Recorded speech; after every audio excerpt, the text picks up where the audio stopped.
Good evening, ladies and gentlemen. Welcome back to another edition of this week's Get Off the Damn Fence. I'm Larry Caution here with co-host Calvin Thomas. What's going on, Calvin? Mm.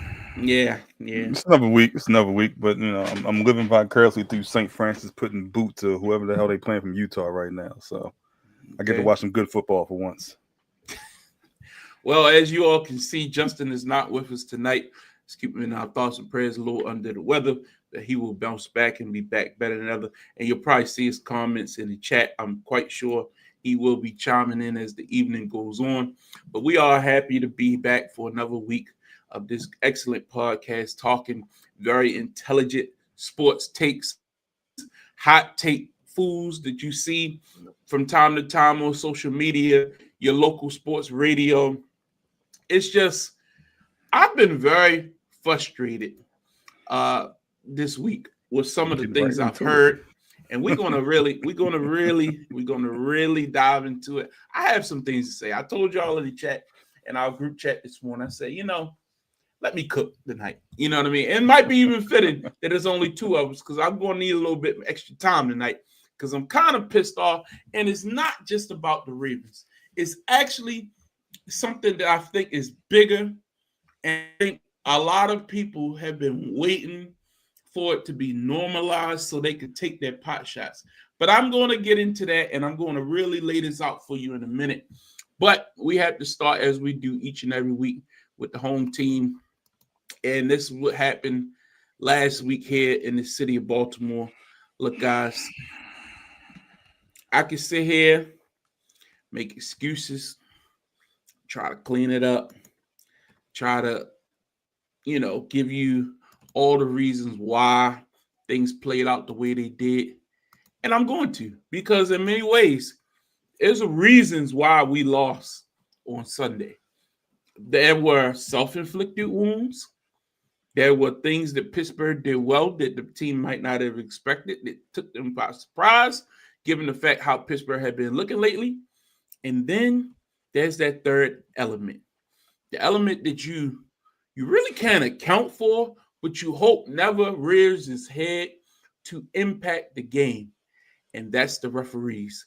And you've never, as long as y'all been watching me, I don't care if it was the LNC Lock Show, I don't care if it was our sports roundtable with the crew, I don't care if it was just me and Calvin just getting online talking football, and then of course get off the damn fence. You've never heard me make excuses when it comes to why things happen and blame the referees.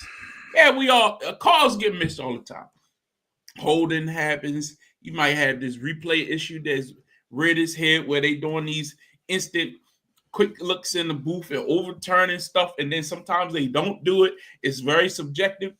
But that game on Sunday, we're going to talk about all the other stuff.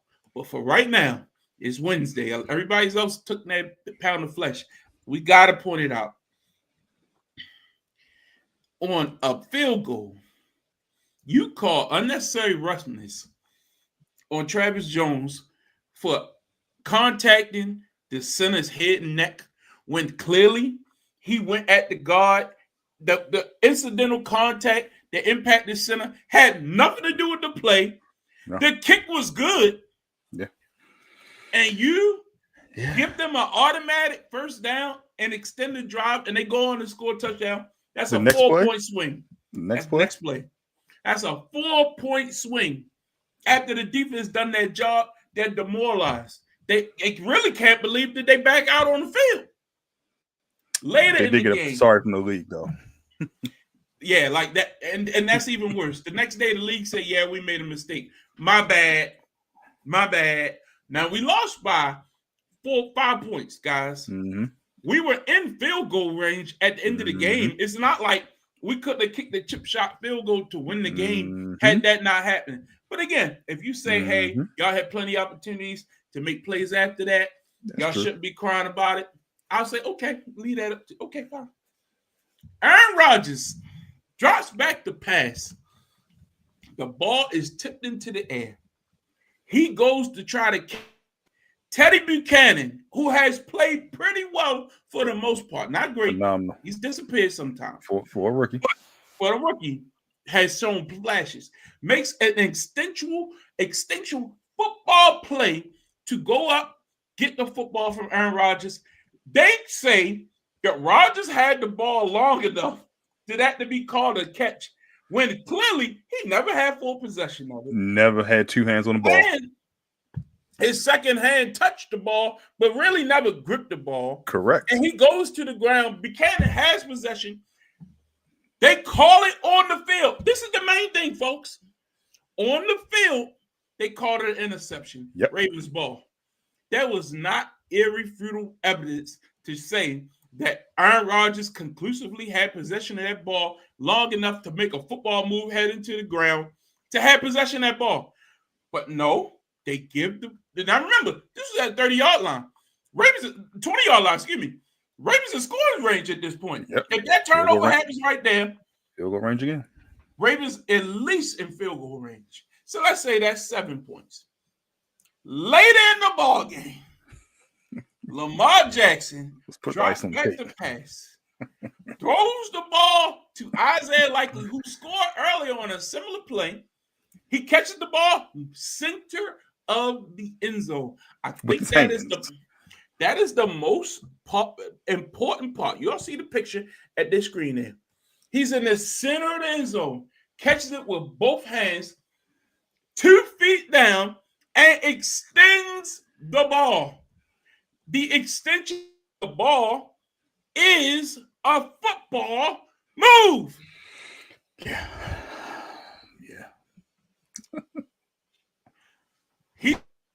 He's not trying to run to get up the field, because you know why? As soon as he catches the ball, he's in the end zone. You call it a touchdown on the field. Yet again, the play is called a touchdown on the field. You go to replay and overturn it. Not only are we befuddled, the announcers are befuddled. Everybody in America is befuddled. Other referees are befuddled. Then you make up these rules to try to say that you need to have a third foot. Never heard about that before Sunday. In the end zone? In the end zone? So, yes, that's my soliloquy on the refs. What's your thoughts, Calvin?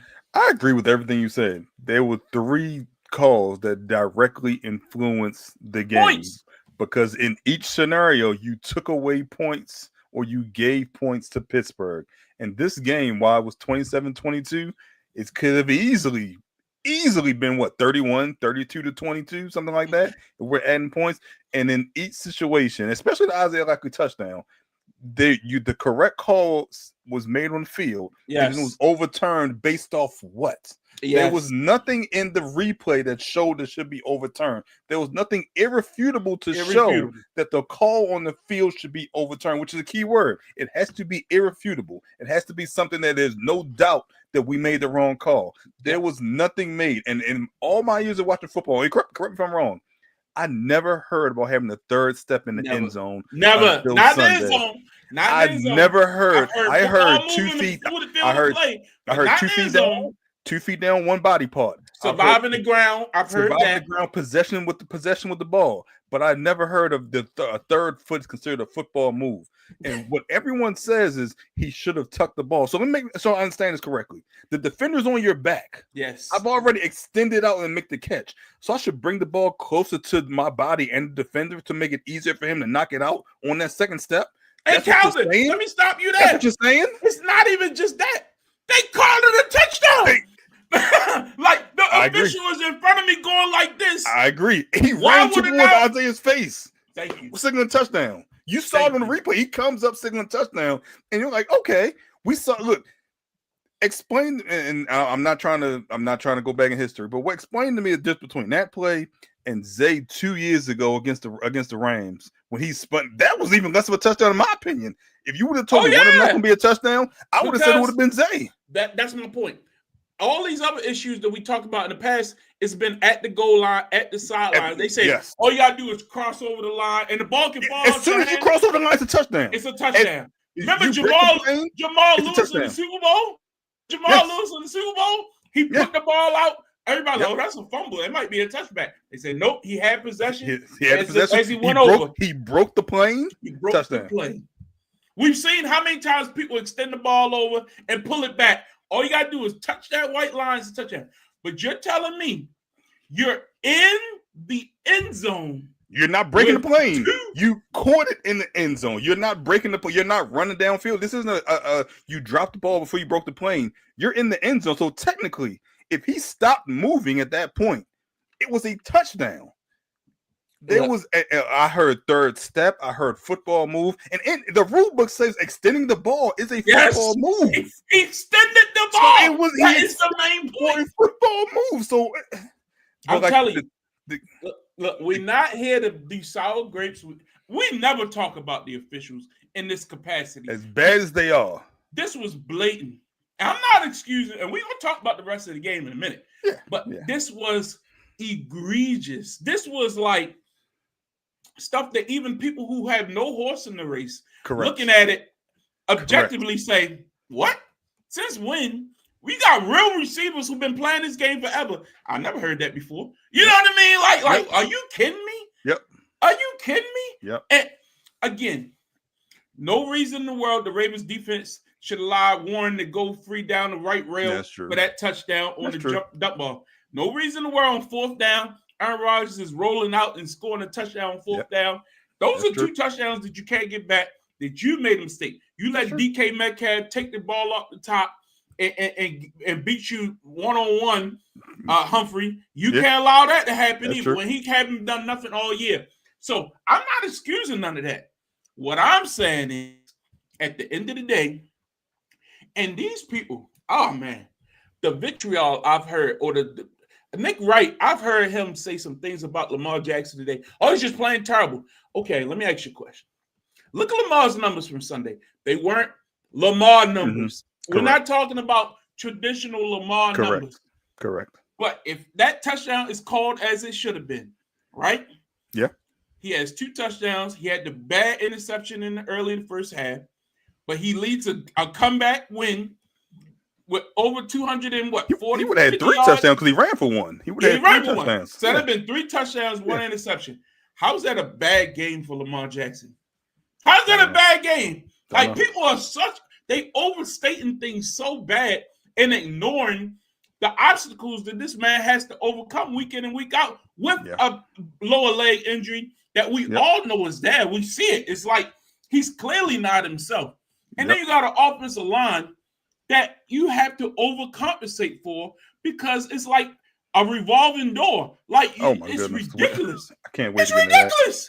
I can't wait to get into that. And you can make the argument this was Lamar's best overall game since he came back because he had 10 days off. They had that extra 3 days off. He was able to get a little bit more rest.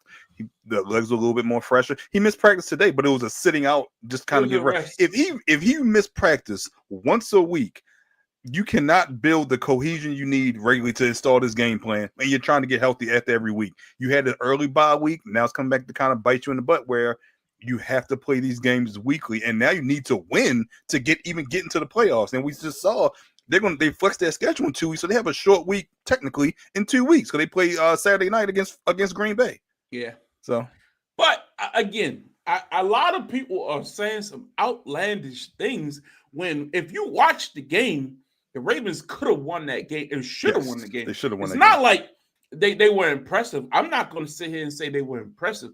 I'm going to say they left a lot of points on the board off their own mistakes, but then the referees didn't help. Let's call it what it is. Like, look, in Harbaugh, typically, I'm not with all the facial reactions, but he was completely within his right going after them each time. Every time. Yep. Every time. Yep. And look, if you want to say, okay, you're not going to call certain things because you called it correctly on the field. But you didn't have the logic to overturn it. There was not the evidence to overturn it. The evidence was not irrefutable. That is what pisses people off. It makes you feel like there's ulterior motives here. Was Vegas involved? I don't know. These refs, And I heard today that the collective bargaining agreement with the referees is up this year. I mean, in May, and they're gonna have to renegotiate. I'm sorry, man. There need to be some penalties. You need to get younger, get penalties, because if this is a young man's game, get some young refs that can actually keep up, that can actually see the play on the field. Everyone makes mistakes. Replay is supposed to prevent these mistakes. Thank you. Replay does not say, "Oh, I know we're going to change this because we think this is wrong." You have to call the game correctly, and replay is to assist you and not to. It's your crutch. I'm not saying it'd be perfect, but it's your crutch to help you. Subjective too, where you're deciding when the booth is going to chime in and overturn things without people using that flag no more. How do we get a replay assistance to change a call, and then you get a penalty off that call, but then I can't challenge it because I've been replay assist? So you need to figure out this replay assist. Is it just supposed to make up for incorrect calls on the field, or is it going to be in the lieu of challenges? Because how do you have both on the same play? I agree. That doesn't. I don't understand that logic. And I think penalties need to be reviewable. Like if y'all don't keep making these, especially subjective mistakes, yes, then it needs to be reviewable. I'm sorry if you calling a illegal motion or a legal formation, or you saying two people went in motion, that holding penalty that took points off the board for Philly, we'll talk about that later. That was absolutely crap. Good. Yeah. They called it a legal motion penalty, said two people was in moving at the same time. When you watch the replay, the guy ran, he got set, then the other guy ran. The other guy came, yeah. That costs people jobs, man. If you lose a game in the NFL in this day and age, and you're supposed to be a good team, and you don't make the playoffs, somebody losing their job. Yeah. And it's come down to these small decisions. I know people say, well, you had other opportunities to win the game. Look, man, don't hurt me. Your job ain't to make the thing work worse for the team. You're supposed to call it down the middle, call what you see, not making up calls. I mean, it's just ridiculous, man. Anyway, otherwise, I still think the Ravens have a lack of a pass rush. The fact that they could not get Aaron Rodgers on the ground was actually pathetic. Like it really was. They held the Steelers to 4 yards in the second half. Do you hear what I said? 4 yards, and you lost the game. You could not score touchdowns. When we should have been scoring touchdowns, we was kicking field goals. That's another large reason why we lost the game. And I don't blame Harbaugh for kicking the field goals, taking the points, because you put yourself in position. Correct. I don't blame him for not going for 2 early. I know some people say because after Luke missed that extra point. Yeah. People say the next time we score a touchdown, we should have went for 2. I'm like, why chase it? You were in position later where a field goal wins the game. Had you got actually the calls that you deserve. Yeah. And your defense was playing well in the second half. So you want to put them in that position. But even still, the call on 3rd and 2, this is after the Isaiah Likely touchdown as the overturned. The call on 3rd and 2 where Henry gets stopped and it's 4th and 5, but they call illegal motion on Zay, but they decline the penalty. If you go back and look at that play, you see Linderbaum get beat at the line. You see Voorhees on the ground at the line. And you see Falele pulling and hitting no one. Nobody. It was TJ Watt. It was Highsmith, and I forgot it was Chuck Clark on the other side. Both were free rushers because you had 3 linemen that missed assignments. How do your 3 interior linemen miss assignments on a run play on 3rd and 2 and you lose 3 yards? That is the synopsis of the Baltimore Ravens and their offensive line. You have your interior linemen that we've talked about all year long, how you let 2 guards go the last 2 years, are so bad when it matters that they cannot get any hands on anyone in the interior line. And Derrick Henry ran for damn near 90 yards, but he get hit in the backfield every play. He has to make one man miss to get back to the line of scrimmage. Look, and remember, Keaton Mitchell had a big run in this game. Yeah, and then he left out. Pulled a hamstring or something like that on there. And that hurt them because Ali ain't Mitchell. And Ali, he ain't Justice Hill either. I'm sorry. Especially in the pass blocking game. And 100%. He's still, so yeah. Agreed. So again, that hurt. But I'm going to tell you, and I said this in our chat. Look, this team was built to have a mobile quarterback run the offense. as mobile as he used to be. He's not a threat to run. RPO game's not the same. The threat, like we used to have TJ Watt in the spin cycle. We used to have these guys like you could pull your guards, you could pull your offensive lineman because you couldn't. That extra guy is Lamar Jackson. He could make a guy miss. And he's making the first guy miss. Yeah, exactly. So before you would let TJ Watt have to decide: is Lamar going to keep it, or is Lamar going to hand it off to Derrick Henry? What did you see in that game, especially early on when they were able to mount a little lead? He was just crashing down on Derrick Henry every time because he had no there was no threat of Lamar. For Lamar's legs, and that's what happened. So that got us into a hole. Later, Lamar adapted and said, "Okay, I'm gonna just hold on to it, and I'll sneak out the back door here and there." But then they adjusted to that too. I will give number 6 credit on one of those plays. He was able to blow up. I ain't giving him no credit. Our offensive line was trash. How could blow them up? The one thing he does is go downhill. He can't guard tight ends. He can't cover tight ends, but he can go downhill. If he's one track mind, and that's why he was so good next to Roquan, because all it was look, go right there, go seek and destroy, go through the B gap, and he can do that well. But again, without Lamar being explosive like he was, this offensive line, they went cheap on the offensive line because they assumed that the mobility of Lamar will overcompensate for things. And now Lamar's not playing at that MVP speed, that MVP level with his legs, where he was last year. He could pick and choose when he wanted to run. And when he did run, he was explosive. He's not that right now. So now teams are able to scheme for him. But as Lamar was showing him he could run again, notice how the Steelers had to back up. All of a sudden, those deep zones was open. Zay was eating them alive. All of a sudden, those deep end routes with Zay, the one he could have turned up for the touch that you thought he was going to turn the corner for a touchdown. That's open when your linebackers have to step up. And now that he just 5 yards behind him, he catches it and turns upfield. And that's your offense. If you looked at it and go look at the All-22, they were bracketing Mark Andrews like they know Mark Andrews has killed the Steelers a million times over. They were playing him like he was the most important guy on the field. And you expect Likely to show up, and likely quarter baller too. I mean, again, you need to get more production out of DeAndre Hopkins. I don't know if he's just not getting no separation. Bateman, look, I get it, second game back from an injury, but you don't look like a number 2. I'm sorry, you just don't. No, he really should be a number 1. He really should be. You don't like the guy you were last year. The guy last year was the guy that stepped up and made plays. The guy that can go. Oh deep. Yeah, and never got hurt. Yeah, the guy that caught what did he catch, like 7 to 8 25-yard passes. I mean, he was downfield 25 yards. Fantastic last year. If you got the same Bateman from last year, this year, this would be a whole different team because the defense will have to play you different. But because you have no fear of Bateman, you have no fear of DeAndre Hopkins. Now you can bracket the tight end, and Zay's your only threat. And Zay is what, top 10 in yards? Surprisingly, when you think about it. But then here's the thing, too. When you don't have fear for those receivers, now you can play the run and crash down. And that's why Derrick Henry can't really get off. Or you get hit in the backfield. Still got 1,000-yard season. It's a domino effect, man. The offensive line is the problem. Y'all can try to blame Lamar for everything. And I'm sure there are people who are going to do it. But it's not. And I'm going to say the same thing with Jalen Hurts. Look, when you build your team for a mobile quarterback, when you build your team that way, you're not going to put Tom Brady in an offense that's built for a mobile quarterback. No, you build an offensive line that's going to protect the statue.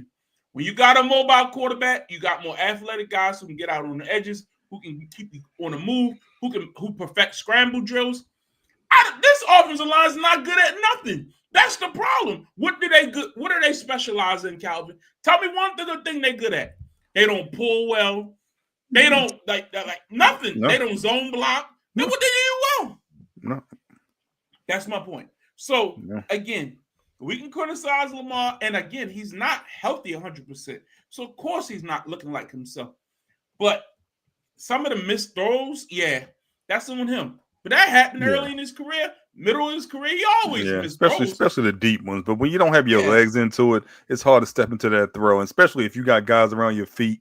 You got guys around your ankles on every play. You have to step out of the defender's way that's coming right at you what seems like every single play. I feel like every time Lamar hits his back foot, it's a guy in front of him. He's got to make that guy miss and then trying to complete the pass down the field. So, but give the Steelers credit. They wouldn't stop. They kept coming and bringing pressure at him.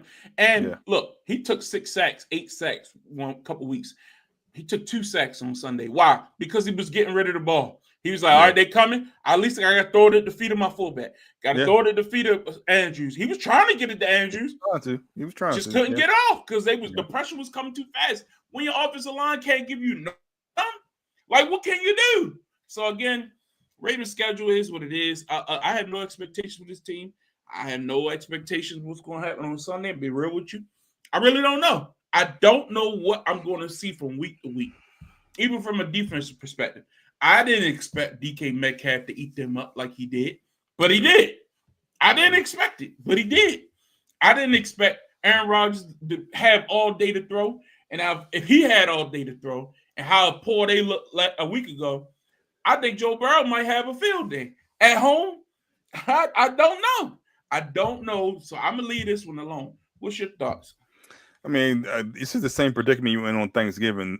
Probably no Higgins. I think he's in concussion protocol again. So you got Chase. So you're going to let Chase dictate what he gets and all the game long. You're going to let Burrow sit back comfortably with a steel plate in his foot. So he's not mobile, but you still can't get to him. You can't get him off his spot. And then you have Chase Brown, who he's been up and down all year long. This is a game the Bengals need to win if they want to have any hopes of continuing to contend for the division. But this is a Ravens team that scored, 14, 17 points against the worst defense in the last 2 years? Yeah. And on Thanksgiving. And made them look at good. home?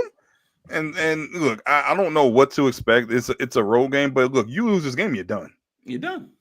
And if you want to say that, hey, the stars are aligning, you got this Patriots game on Sunday night, you got a Packers game on Saturday night, and if you win, you'll get a Steelers game on Sunday night. So you got potential of 3 primetime games in a row. You got to be Cincinnati first. No, all of them are primetime. They already said the Packers game is yeah, but I'm talking about the Steelers game. The Steelers game already been declared night 2. Oh, so it's gonna be okay. It came today. Okay. Saturday night. Sunday night. It said Saturday night. I saw the email. Okay. Yeah. Oh, so it could be a third or the fourth. Oh, so okay. Yeah, I mean, look, I don't know what to expect from this team. You at this point, and look, don't even read into the offensive lineman that they signed this week. That they signed today, I should say. Don't read into it. Oh, something yesterday. Don't read into it. You know why? Because Ben Cleveland got suspended. He's not coming in to play. He's coming in to be a backup. So there will be no change on the offensive line. Why would you make a change in week 15 that you could have made in week 5? The offensive line has been equally as terrible all year long. Don't expect to see that guy in. It's sad, man. And and it's almost interesting that they wait for us to look like this, and now all our games gonna be on national TV, so the whole world can see. The whole world can see it. Take that pound of flesh. You know what I mean? Like, watch the Patriots beat up on the Ravens. Watch the Packers beat. I hope we smoke all these teams. I hope so. You know what? And I haven't said this. I've been waiting to say this. Outside of morale purposes, pride. What's the pride? I'm gonna give you and like we talked about the last week, they have cap room. Now, I don't know if the Lamar extension is on the table or was on the table all year long, or you're waiting until next year. But you have the potential to build a better team, especially in the trenches. No Linderbaum, I'm not giving him whatever he wants to come back, but you can't do anything one-on-one. But outside of morale purposes, is there that much of a benefit outside of getting to in order for this season to gain more talent for next season? I'm starting to reach that point because I don't know if I want you to win to make the playoffs just so I can see you get smoked at home. Because Buffalo's Josh Allen will come in here and put 50 on you. I mean, if so be it. But at that point, you still, as a personal pride, they got jobs on the line. Harbaugh is coaching for his job. Like, it's guys out there who trying to get paid. You think if they miss the playoffs, he getting fired? I think so. I don't think so. I look. I'm not saying I agree with it. I'm just telling you. I just think, unfortunately, it's how you lose. It's not that you lose. Like, you lose like you lost Sunday, people can say, okay, you got screwed. You know what I mean? But if you don't go out there and put effort out there on the field, they're going to say, well, he's lost the team. He's lost the team. There's no other way to look at it. Do you put stock in the Marcus Freeman rumors? No. What's that? Okay. There was rumors that he's linked to the Giants and he was linked to the Ravens if there was a coaching opportunity. I don't know how he got linked to the Ravens, but why would I saw want that. Marcus Freeman? I agree. I want an experienced coach. I Yes, don't, right. I want a one that leans more to the offensive side of the ball. So my issue with the offensive minded coach that people keep on trying to say is I don't think the offense is really the problem. I think the personnel is the problem. I don't have a problem with Monkey's decision making when it comes to play calling per se. Yes, I do okay, I was think gonna say sometimes I do think sometimes he can run the ball more. I think his decisions of when to run and pass can improve. But as far as just an overall scheme, I think it's down to if you got the offensive line to execute it, I think it can be good. I think the GM did himself favors in the offseason. I think that we thought we were better than what we were. I think that we knew if you looked at the man for man, the trenches were an issue. And we knew that going into this season. We knew we ain't had no dominant pass rusher. We knew we ain't have no like. We were hoping we got one more year of Van Noy drinking the fountain of youth. Exactly. And you ain't heard Van Noy's name. And if you haven't been paying attention, I believe Oweh has 5 sacks in 6 games. Yeah, he and out there now it's a different system. He's opposite Khalil Mack, so he gets a lot more he gets a lot less attention. But he had 0 sacks here. Yeah, and he has 5 and it's equal as many as he played here and out there in LA. I agree. I'm not disputing that. But that's why when I say I don't believe in the coaching staff on the defensive side of the ball, that's my issue. Look, have they played a little better? Yes. But if you're gonna get another coach, I want a defensive minded coach. I want somebody who's gonna come in here and install some of that Ravens mentality back into the room. Like that's what we need. Harbaugh, he's done a good job finding coaches in the past with Mike McDonald. I love him. I wish we could bring him back. But you gotta go out there and find somebody better. I don't think that we have our defensive coordinator right now. I really don't. And I don't think we have the personnel to compete at a high level. But this was the year. This was supposed to be the year. You had everything laid out for you. Possibly no Patrick Mahomes. Like this was the year. AFC is wide open. Like it's still wide open. And if you get it in dance, it's still wide open. Let me say this: if Josh Allen doesn't make the Super Bowl, and I'm not high on that defense or that team in general, miss me with all the BS about him being up there. We'll talk about it in a minute. It's make or break year for him, in my opinion. Let's keep it moving. The Detroit Lions smoked the Dallas Cowboys last Thursday night. Now, Calvin, you picked the Lions to win this game. You had no faith. Me and Justin, we both said the Cowboys were going to win. They were on a roll. I didn't know about the status of Amon-Ra St. Brown. He played. And then all of a sudden, he came out there and played like he was completely healthy. Like he was playing possum all week or something. What's your thoughts on this ball? Look, this is that defense. That Dallas defense has gotten better, but it got to a point where they just could not stop the pass. They were able to control the run. I think between Montgomery and Gibbs, they might have had 100 yards combined. I think they may have been just over, but they couldn't stop the pass. And like you said, Amon-Ra St. Brown, you wouldn't have known that he had an ankle injury from the week before. They got whatever they wanted through the pass. They were able to control that game there, and Dallas wasn't able to keep up with them in the first half. When they scored, I believe they scored 20. It was 20 to 10, 20 to 17, or 20 to 9 early on. 20 to 9 early on. They weren't able to keep up with them early on. That Dallas offense, you thought it was going to be high powered, and then you get a Pickens to finally lay an egg in the game. The game that you need him. CeeDee Lamb goes out late. Pickens just doesn't have that. I can't be a number one all the time. When you need him, sometimes he shows up, sometimes he doesn't. You need him to show up on Thursday, and he didn't. And I think it should affect him in free agency, but there are only but so many number ones or guys with the potential to be number one, and he's one of those guys. But consistency is going to be his issue. And then once he went down, or once CD went down, the offense was kind of shaky. They had no one else to step up in the pass game. And when you're down, they weren't able to score it fast enough. So they were able to make it respectable because it looked like it was going to get out of hand. But they still gave up 44 points as well. That's the other thing. You give up that many points and you can't score points, the recipe for disaster. Yeah, I really think part of the issue is when I don't know, how can I say this? When you sell out for the run so much and you expecting that that's what other team's going to do, and Jameer Gibbs caught the ball out the backfield like the whole night. Like they stopped, shut him down as far as running, but he was just catching everything out the backfield. George Pickens, I gave him his props last week, and I think it was premature. You know what I mean? He's been playing great. I give him credit for everything he's done to this point. But like you say, when the light shined the brightest, he had to do what he had to do. You got what you got. Unfortunately, he showed you, what he had, and it is what it is. I just think Detroit was hungrier. I think Detroit wanted it more, and now Dallas on their last legs, man. That's your team. You think they got a chance? No. The 7 teams in the NFC, in my opinion, are primarily set. Well, they're 8 and only 7 going to make it because there are 3 in the NFC West and 3 in the NFC North. So, and then you did see the report of where Pickens is linked to next year. That's a team with $40 million in cap space. Yeah, it's an ESPN article. Who got that much money? Washington? The Ravens. Oh my! Stop it! Stop. The Ravens. They gotta pay Lamar. They need that frees up more cap space. They need the offensive line. Yeah, and defensive line. Yeah, but they were linked to him and Hendrickson. Same article. Next up, real quick. Yeah. What's your thoughts here?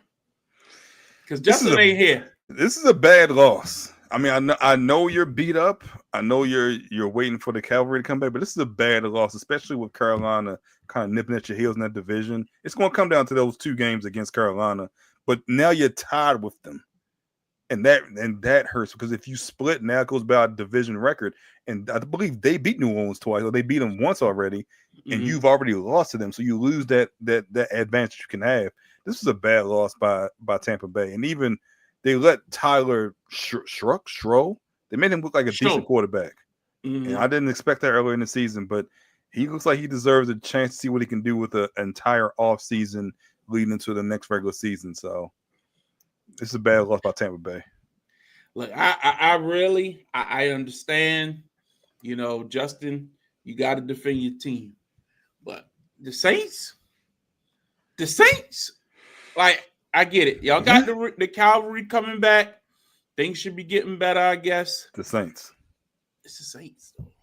Like, I don't know, man. The Saints. I wasn't impressed. And you were at home. You were home. Yeah, man. You weren't in New Orleans. Justin, why you ain't in the chat, man? I need to hear something. I want to post something on the screen. Like, I need to see you. Like, Tyler Show was running on y'all like he was like the second coming of he was Mark Ingram from the Saints days. 2 touchdowns. What's that tight end they got? This used to be a quarterback. You know what I'm talking about? Taysom Hill. Taysom Hill. That's what I thought it was. I like, Taysom Hill going on. Like, nah, that's the QB. No. Yeah, that was bad, man. And then look, Ibuka, Rook, you got to catch that ball. Yeah. Look, Baker put it on him. Yeah. I mean, he was open. That was a touchdown. He had a bad game. That was possibly a game winner. He had a bad game. Yeah. I think he on my fantasy team. He only had like 1 catch the whole game. But he had like 10 targets. That was the problem. That game winner, man. Yeah. You better not do that to me in the playoffs. I tell you that much because I'm about to bench you. I'm really about to bench you. I had DK Metcalf on the bench last week and started you. You went off. Yeah. Anyway, look, we losing ratings talking about it. Let's move on. Next up, man, big game, man. Look, I know you don't like them. I know you don't. I picked the Bengals. This is the thing about me, guys. I tell you, I'm a Ravens fan, but I love football. I love football. I respect great players. And if you can watch Josh Allen and not respect that man is a football player, look, man, I don't care, black or white.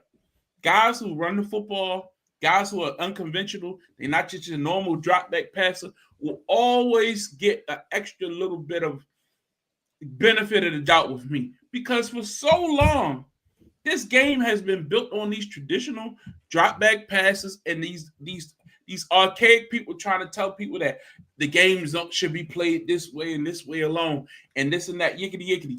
No, there's more than one way to skin this cat. And I don't care if you black, white, Hispanic, If you could go out there and put the ball in the end zone, whether it's passing or running, I got respect for you. And Josh Allen was down. If you watch this game, I watched the replay. The Bengals would look good in the first half. I mean, they was humming. Joe Burrow had threw like 3 touchdowns. I mean, one got called back. They were looking good. Yeah. Look, James Cook, this was not a James Cook game. Anybody want to say that? You didn't watch it. He fumbled twice. Once, a touchback out, could have been a touchback out the back of the end zone. Yeah. They called it back on a penalty. Then the other time, he fumbled right at the goal line. And Josh Allen said, it's okay. Hop on my back. Superman is in the building, and took him on the victory. And then those 2 turnovers. Back-to-back. Back-to-back. Was it back-to-back plays, I believe? Yes, back-to-back plays. You go from up 28-25 to down 39-25. That was ridiculous. That was the game. And Josh scored twice. That was the fourth quarter. That was the fourth quarter. Late in the fourth. That was the game. So anyway, just a phenomenal game. It was the game of the week. They replayed it on NFL Network on Tuesday night. Somebody else told me, when they're going to show that game? I'm like, yeah, they're going to show it. You know they're going to show it. Yeah. As soon as I turned on, there it is.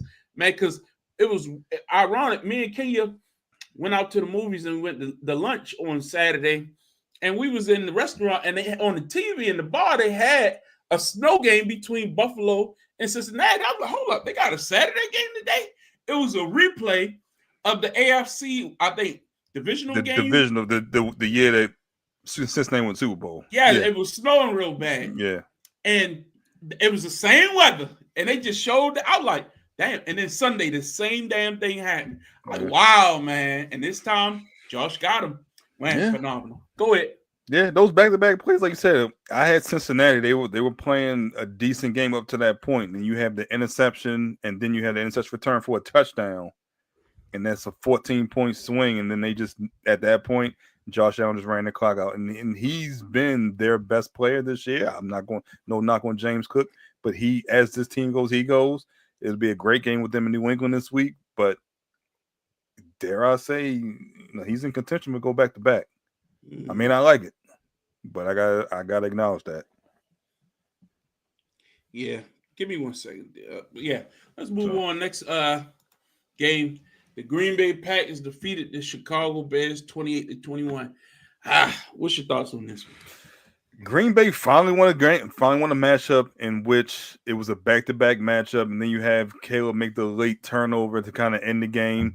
But it was a back-and-forth matchup in Green Bay. This was the game that I needed to see Jordan Love step up and win the division matchup. They did it in Detroit, but you want to add that was the Amon-Ra St. Brown injury game. Earlier in the year, they didn't look good against Detroit at home. I'm sorry, they did look good against Detroit at home, but they've been up and down throughout the rest of the regular season. A couple weeks ago, they looked terrible on Monday night against Philadelphia. But this defense, Micah Parsons in particular, is putting his defense on his back, and he's looking phenomenal, getting to the passer, creating havoc in that backfield. And Jordan Love, his weapons are finally showing up. Reed and Watson have had back-to-back games where they've shown up and made big plays, 30-yard plus receptions downfield. This is the Jordan Love that I expected to see all year long. This is the offense I expected to see all year long. Josh Jacobs coming back and running the ball. Can they sustain it for a long period of time? It's been a couple weeks. Can you ride this momentum to the end of the season? It's a tough NFC. You got to come out on top. You got to play great football, and you have to have a great quarterback to lead the way. And I always thought that Jordan Love can do it. Now he's got time to prove it. End of the year, going to the playoffs, and they still in contention for the playoffs. They're not even in the playoffs yet because of their division, so he still got to prove it. But this is the Jordan Love I expect to see all year long. This is why I was so high on him all year long. It looks like they're finally kind of putting the piece together on offense. Yeah, I mean, this Packers team looked good. I will say that. To me, look, Caleb, I know it's year 2, and everybody was crowning JD5 after year 1. I think Caleb is a work in progress. He's not a fully developed, fully whatever. But who had super expectations for year 2? Correct. Like, first year under Ben They're Johnson. 9-4. Yeah, correct. And you were sitting as the 1 seed last week. Now you're the 7 seed. I mean, that's just how tight it is. That's how it goes. Seed. Yeah. But at the end of the day, you were ahead of schedule. You played well. You made some fantastic plays. To throw the Duvernay down the right rail, Good God, I reckon, boy. Their run game kind of let them down, in my opinion. They became one-dimensional late because they couldn't run the ball consistently. But Caleb kept pulling them out of some holes. Yeah. But man, on the other end, Josh Jacobs had a phenomenal run, and which really, like that was the ceiling. And Michael was all over Caleb, and Caleb kept running away from him and making plays. And then that one play at the end, that big interception, that's what swung the game. But anyway, I think the Bears will still be good. I think they're a year away. They need to make a move or two, and they'll be just fine. But the Packers, they look on the run. Now, look, do I think that they are unbeatable? No. I still see some things about them that I don't like. They go into these droughts where it's like, damn. And then when the Bears start pushing them, then they would score. But it shouldn't take all that. Like, put your foot on the gas from the jump. That game was close for a while. You know what I mean? Like, we'll see. It was a good game, though. Very good game between very good opponents. The Bears are coming, though. Next up, man. Hey, it's over. It's over. Now, mathematically, if you look at the Chargers' schedule, Chargers got a very difficult schedule. Yeah. But if the Chiefs lose this week, now they're done. That's just no way to put it. Yeah. If they lose to the Chargers this week, it's over. All right. But they needed this game.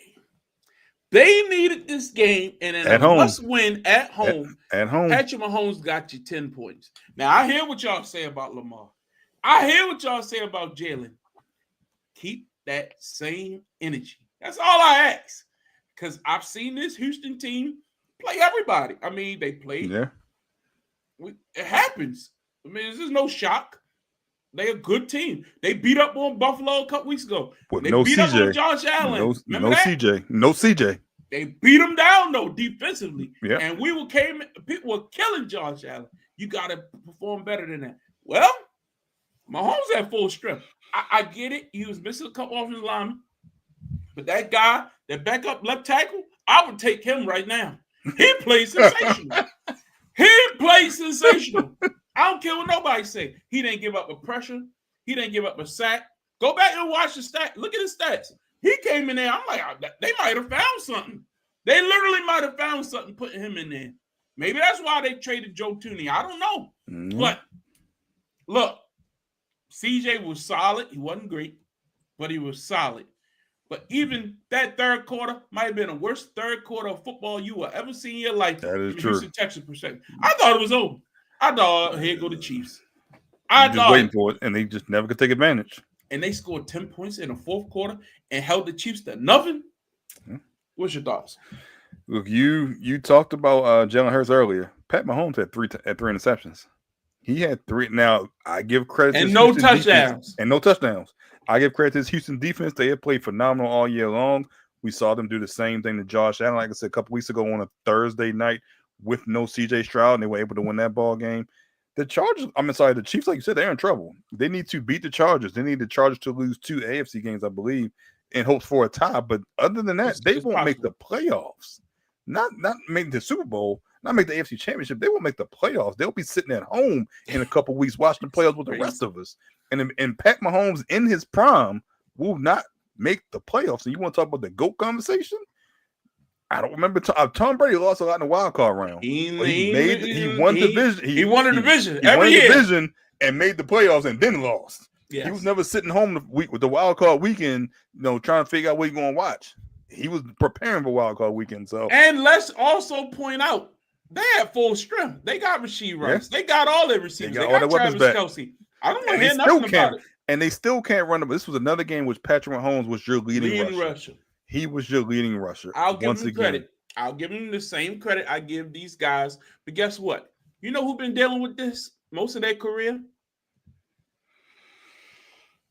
Huh? Some guy in Baltimore? Huh? Now all of a sudden, Josh Allen and Lamar been dealing with having to overcome all this foolishness, and you've been having Tyreek Hill, Travis Kelce, and these loaded offenses, and Andy Reid, same play caller. You've been having all that your whole career. And now you see what happens when your offensive line is not one of the best in the league. I forever will remember Lamar Jackson being 6-2 with Latavius Murray, Villanueva at left tackle. They couldn't block, couldn't run the ball. They were 6-2 with a comeback win on Monday night against Indianapolis, and you couldn't tell me he wasn't on the projection to be the best quarterback in the league at that point. He had nothing. He made sugar out of shit regularly. When has every Mahomes week. ever had to do that? Never. Be real. Never. He's always Never. had. And you've always had the genius of Andy Reid, the offensive mind. You've always had it. Always. And think about this. When the conditions haven't been ideal. When I say this, they did win. Remember, they won that Super Bowl after Tyreek left, and everybody said he overcame. I think that was his best. That was his best feat ever, because it was no more Tyreek. You had to pass the ball around. Your numbers weren't sensational. I think you had better numbers than ever actually that year, because production went up. But as soon as the offensive line wasn't one of the best offensive lines in the league, what happened? You lose to Tampa in the Super Bowl. You lose to Philly in the Super Bowl. Both times when the offensive line not the best in the league. And now this year you had that you might not even make the playoffs. So can we all agree? Offensive line is important to the quarterbacks, no matter how good or great they are. Yeah. And give credit to those quarterbacks who haven't had a stalwart offensive line, but have, like you say, made sure like they've overcome that. Yeah. I haven't seen Mahomes do that. I haven't seen it. We traded him out, one of our best offensive linemen in Orlando Brown. Remember that? Yep. Anyway, yeah. I mean, it's not like I hate Patrick Mahomes, but of all the quarterbacks, I like him more than Josh Allen. No, I don't. I like Josh more than Patrick. I'm going to tell you why. I like quarterbacks who have to overcome something, who have to fight from the bottom. Josh was nothing. He was not no. He overcame Tom Brady at a point in time where I didn't think Tom Brady would lose with the Patriots. You talking about Mahomes did? Yes. Did he actually, though? I thought they lost in that AFC championship. I mean, you want to get... And then he lost to him in Tampa, too. What are you talking about? But the year they won the Super Bowl, didn't they beat them in the... Am I blanking on it? Did they not beat them in the AFC championship game? Them. No. Who Chris Jones went off sides. Yeah. That was the year. That was Brady's next to last year. And then next year they lost. Yeah. Yeah. Okay. All right. I get my years mixed up. Next up, speaking of those Chargers, man, the Chargers got a tough schedule heading down the stretch. You look at that schedule. Defend your boy. They got a tough schedule. Now, give me a minute. Let me eat. Let me cook. Mm-hmm. This is what I was talking about. No. You know what? You go first, and then I will give you what I'm going to say. So, Calvin, whose fault is it for the Eagles' loss on Monday night? There are various parts, but can I say your quarterback had 5 turnovers? Can I say you deserve the majority of the blame? There were bad calls in the game. I agree with that. But can I say, and even still, one of the interceptions I can think on top of my head wasn't exactly your fault. But you still had 5 turnovers in the game. And the problem I have with this is when everything is perfect, Jalen Hurts is phenomenal. But when there's adversity in any portion of his offense or his defense, where there are little chinks and little cracks in the armor, he cannot overcome those on a regular basis. And we have to come to we have to say, and I think people from Philly will say this as well, like everything last year went perfectly. And that's why he looked so great. But there is a reason why when everything does not go well, which I don't know, why does he play this poorly? You still have the same offense. You have, like you say, you have a worse offensive line, perfectly fine. But you have to, your star receiver has to go to the media to get the ball. He has to voice the frustrations of your starting running back, who was just offensive player of the year, ran for 2,000 yards last year. Why is this that this offense cannot get going regularly? They have not played well in the last 3 or 4 weeks. They've lost 3 in a row. They're 8-5. They were 8-2 at one point, correct? And they've lost 3 in a row. Can we assign blame to the quarterback? Can I go?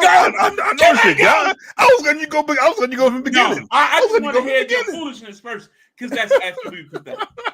That was absolutely pathetic what you just said. And this is why 5 turnovers. This is why I position 5 turnovers. 5 turnovers, but not his fault. This game later. It's not his fault. With 5 turnovers. I wanted to talk about Lamar. I wanted to talk about Josh. I wanted to talk about Patrick. And then I said, let's get to Jalen Lowe later. Because I want to hear what Calvin's going to say about Lamar. I want to hear what Calvin's going to say about Josh.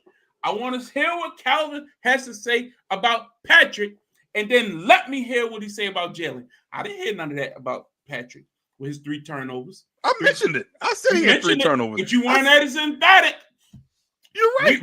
Because when I can say Patrick Mahomes played bad, and he was the reason or a major part as to why they lost to Houston. And I can say the same thing about Jalen Hurts, but only when I say it about Jalen Hurts is the problem. Because it's been reoccurring for the last 2 or 3 weeks. But now it's a problem. I can't say that. It's a symptom of the issue. Is this look? When there's when you can see definitive evidence, you're saying when things aren't perfect, they scored 19 points in the regular during the regular course of the game. That's how much the defense gave up. That's not true. This high-powered offense could not score more than 19 points. That's not true. Couldn't score 3. Jalen threw a touchdown. They called it back on a bull crap call. I said there was a bad call. I said there was a bad touchdown. They called an illegal motion on that one. I said there was a bad. I said there was a bad call. I said that. 14 points, Calvin. They took off the board off of this quarterback that you say played a bad game. Here's another thing: the 5 turnovers. Okay, 2 of them happened on the same play. Like, come on. Yeah. All right. One of them anomaly. One of them, AJ Brown, alligator arms the ball, doesn't even try. The other one, a tip. Okay, tips happen. We all know about tips. It happens. The guy get your hand on the ball. How about bring the ball in? First play of the game, Jalen Hurts drops back to pass. Who he throw the ball to? On a deep left down the left rail. AJ Brown, right in his hands, misses it. Later in the game, in the corner of the end zone, puts the ball right on AJ Brown. I don't recall you making these excuses for Lamar, for Patrick Mahomes. Did I not just say that Lamar was playing a sensational game and people want to blame him when the referee's decision? I said Lamar would have thrown another touchdown. His numbers would have been even better. Did I not just say that earlier? I said his offensive line was trash. You're defending Jalen Hurts a lot more than you're defending Lamar. I think Lamar played better than Jalen Hurts. I defended Lamar the same way I defend Jalen Hurts because I think people criticize them very There's a difference between 1 turnover and 5. It's a racial issue, and that's what I have with this. You don't even feel it. You don't even think it's you. I'm telling you, people view quarterbacks like Lamar, like Jalen Hurts, like they're supposed to be Tom Brady, or they're supposed to be these stoic statues who it looks the same way. These guys were not built like that. Jalen Hurts was never this conventional quarterback coming out of college. So to assign him to be this conventional quarterback, and so you're blaming the offense. Of course I'm blaming the offense. Who else you going to blame? Now, you said the offense hasn't changed. It's a new offensive coordinator. I didn't say that because I know he's had 9 straight years of a new offensive coordinator, play call or something like that. Every year. When Shane Steichen was running this offense, look how good they look. When they were running it last year, they overcame and made it work with a very dumbed down offense because the offensive line was so great. But remember when AJ was one of the best receivers in the league, I think had the most receiving yards. That was Shane Steichen's offense. He got a job in Indianapolis off of that year. Off of that, yeah. When they fell and crated, they went and got Matt Patricia to come in there and help run the. Matt Patricia ain't never coached on offense in his life, and he in there running offensive plays. That's what Jalen Hurts had to deal with. They get rid of Matt Patricia last year. They come in there and they win the whole damn thing. What happens when you win Super Bowls? You get jobs. Everyone comes after your coaches. Yeah. So look, what? Like I'm not saying nothing you probably haven't heard elsewhere, but this offense was working just fine. They were winning football games. They were not as effective as last year, but they leaned on their defense, played good special teams, They were not turning the ball over. How many turnovers did Jalen Hurts have prior to this 3-game losing streak? I'll wait. I couldn't tell you that. 2. Okay. The whole year. And now he's what? Quadrupled that in 3 games? Why?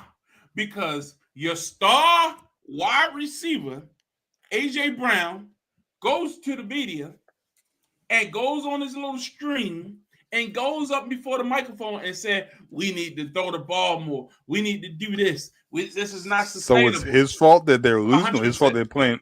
100%. 100%. Everything that's wrong with this team, I put on that guy right there, number 11. And I put it on Howie Roseman because he should have been traded at the deadline. He should not be in a Philadelphia Eagles uniform. Last year, playing like this, he'll be gone. Last year, when the offense was not giving him what he wanted, and he was reading books on the sideline, you know what happened at the end of the year? They hoisted the Lombardi Trophy. That's what happened. He was reading books on the sideline. He wasn't feeling like he was getting his touches like he wanted. And you know what happened? They won a Super Bowl. This year, when he wasn't happy with the offense, they had the best record in the NFC. When he was complaining, they had the best record in the NFC. And as soon as the coach decided we're going to kowtow and bow down to AJ and change our philosophy and change what we've been doing, no, we haven't been scoring 100 points. Guess what we was doing? We weren't turning the ball over.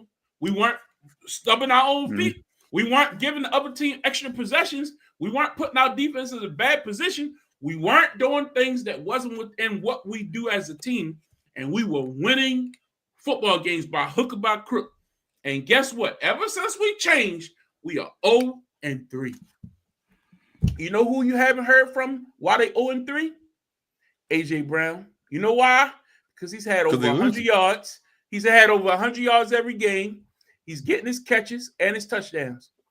And Jalen Hurts has been forcing him the ball. Look how many touches and attempts he's been getting. Look how many targets A.J. been getting opposed to what Devontae Smith been getting. Because why? The squeaky wheel get the oil. And when you feel like, oh, we got to appease the star receiver, and you fall for that bull crap, now everything falls. And now the team is in turmoil because you played to the squeaky wheel. When before, they weren't doing none of this. They were winning football games. I'm going to assign blame. The offensive line not good. Lane Johnson, the offensive line is poor as well. They haven't won the last 3 games. You know who hasn't played the last 3 games? Lane Johnson, their best player. You know who? Jurgensen out the lineup. They've had so many guys out of the lineup, offensive line. You can say, well, you should overcome that. I agree. You should overcome that. Or you call a better game plan. How about put Jalen Hurts on the center? Why are you back in the shotgun every play? He's on the center when he does a tush push. They haven't even done the tush push. And you see the wrinkle that they added, which they scored on. Copying off of who? Brady. Hey, it worked. Yeah. The other night, they down at the goal line. 1st and goal. Why not tush push the ball? Why not tush push it? Any other time you would do it 4 straight times. You know why you ain't doing it? Because people have complained. A.J. Brown, I'm tired of the tush push. We could be more creative than that. It worked. Like, why stop? You know what happens? Illegal motion. 10-yard penalty. Go back. Another penalty. What happened? You settling for field goal. Why? Because you changing for the sake of change. The amount of illegal motion on the tush push as well is unfathomable. So I'm not going to sit here and say they wouldn't have done it. They wouldn't have called it. I know that's for sure. They had no reason not to try it. Correct. From the 1-yard line. Correct. And they should try it. We've seen them push from third from the 4 and do it 3 times. Do it 4 times and score. And guess what will let them to? A world championship. That's my problem. My problem is if it was working, why change it? Anyway, I can go on because I got a lot more I really want to say. Responding to some of these fools I listen to on national TV. But it's just you. It's fine. But it's fine. I know you don't like Jalen because you're a Cowboy fan. That's the real reason. Let's move on. Indianapolis Colts were defeated by Jacksonville Jaguars. The real story, Daniel Jones, who we knew was already injured going into the game, should never really have touched the field. Now it's lost for the year and a lot longer. You know, those Achilles injuries. So now, not only did you trade your first-round picks for 2 first-round picks because you thought you had your quarterback for a cornerback who's also hurt. Yeah. Now Shadarius Ward going to miss Concussion this week protocol. with a concussion Oh, protocol. he on IR. Yeah, He he on put him on. Yeah. He had his Yeah. 3rd concussion this year. Yeah. That might be long term. Who they just signed in the offseason for 49ers. Daniel Jones is not going to be ready for next season, probably till late in the season with an Achilles. Yeah. And you don't have the draft capital to go get you a quarterback. So Nope. what do they do? The coach went out there. Jesus Christ. You couldn't turn to Anthony. You go get Philip. I guess Andrew Luck told him no.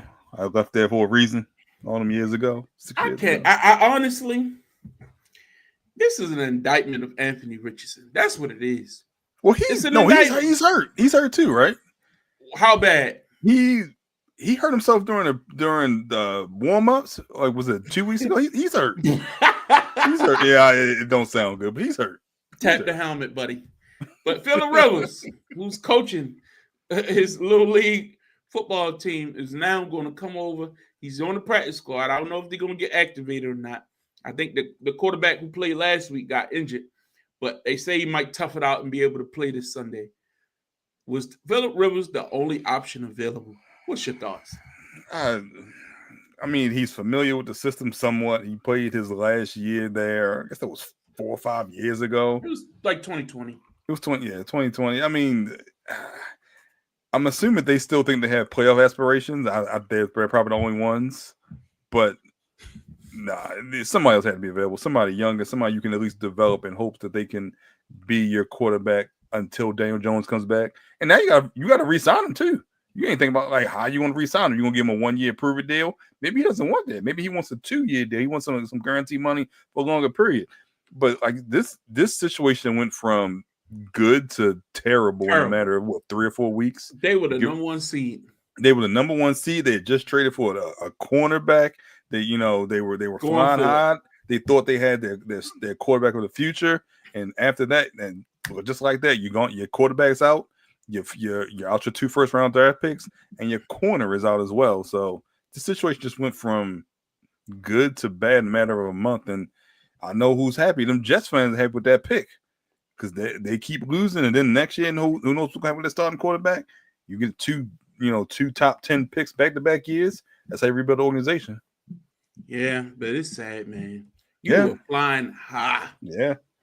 As much as I didn't believe in y'all, I didn't want y'all to go out like this.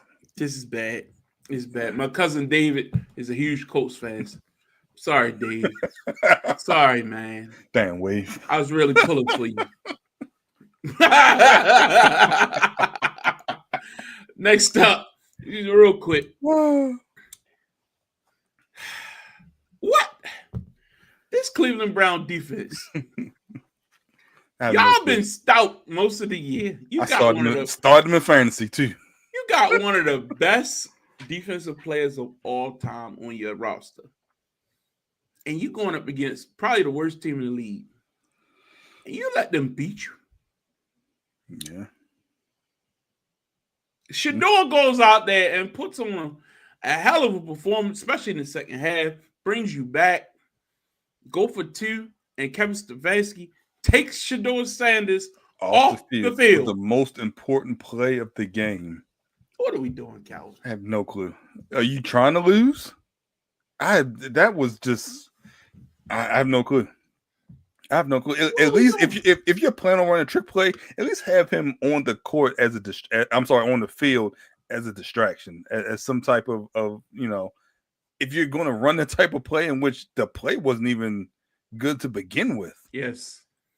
And you decide to take off your starting quarterback and say, let's run this at this point in time in the game. Maybe that Tim McCarver stuff is true. He really just is like, you know what? I'm gonna do everything I can to get you out the picture. And what's gonna happen is you're gonna be one without a job. Bro, this is bad. Like that was an indictment. Like for real. Like how can you?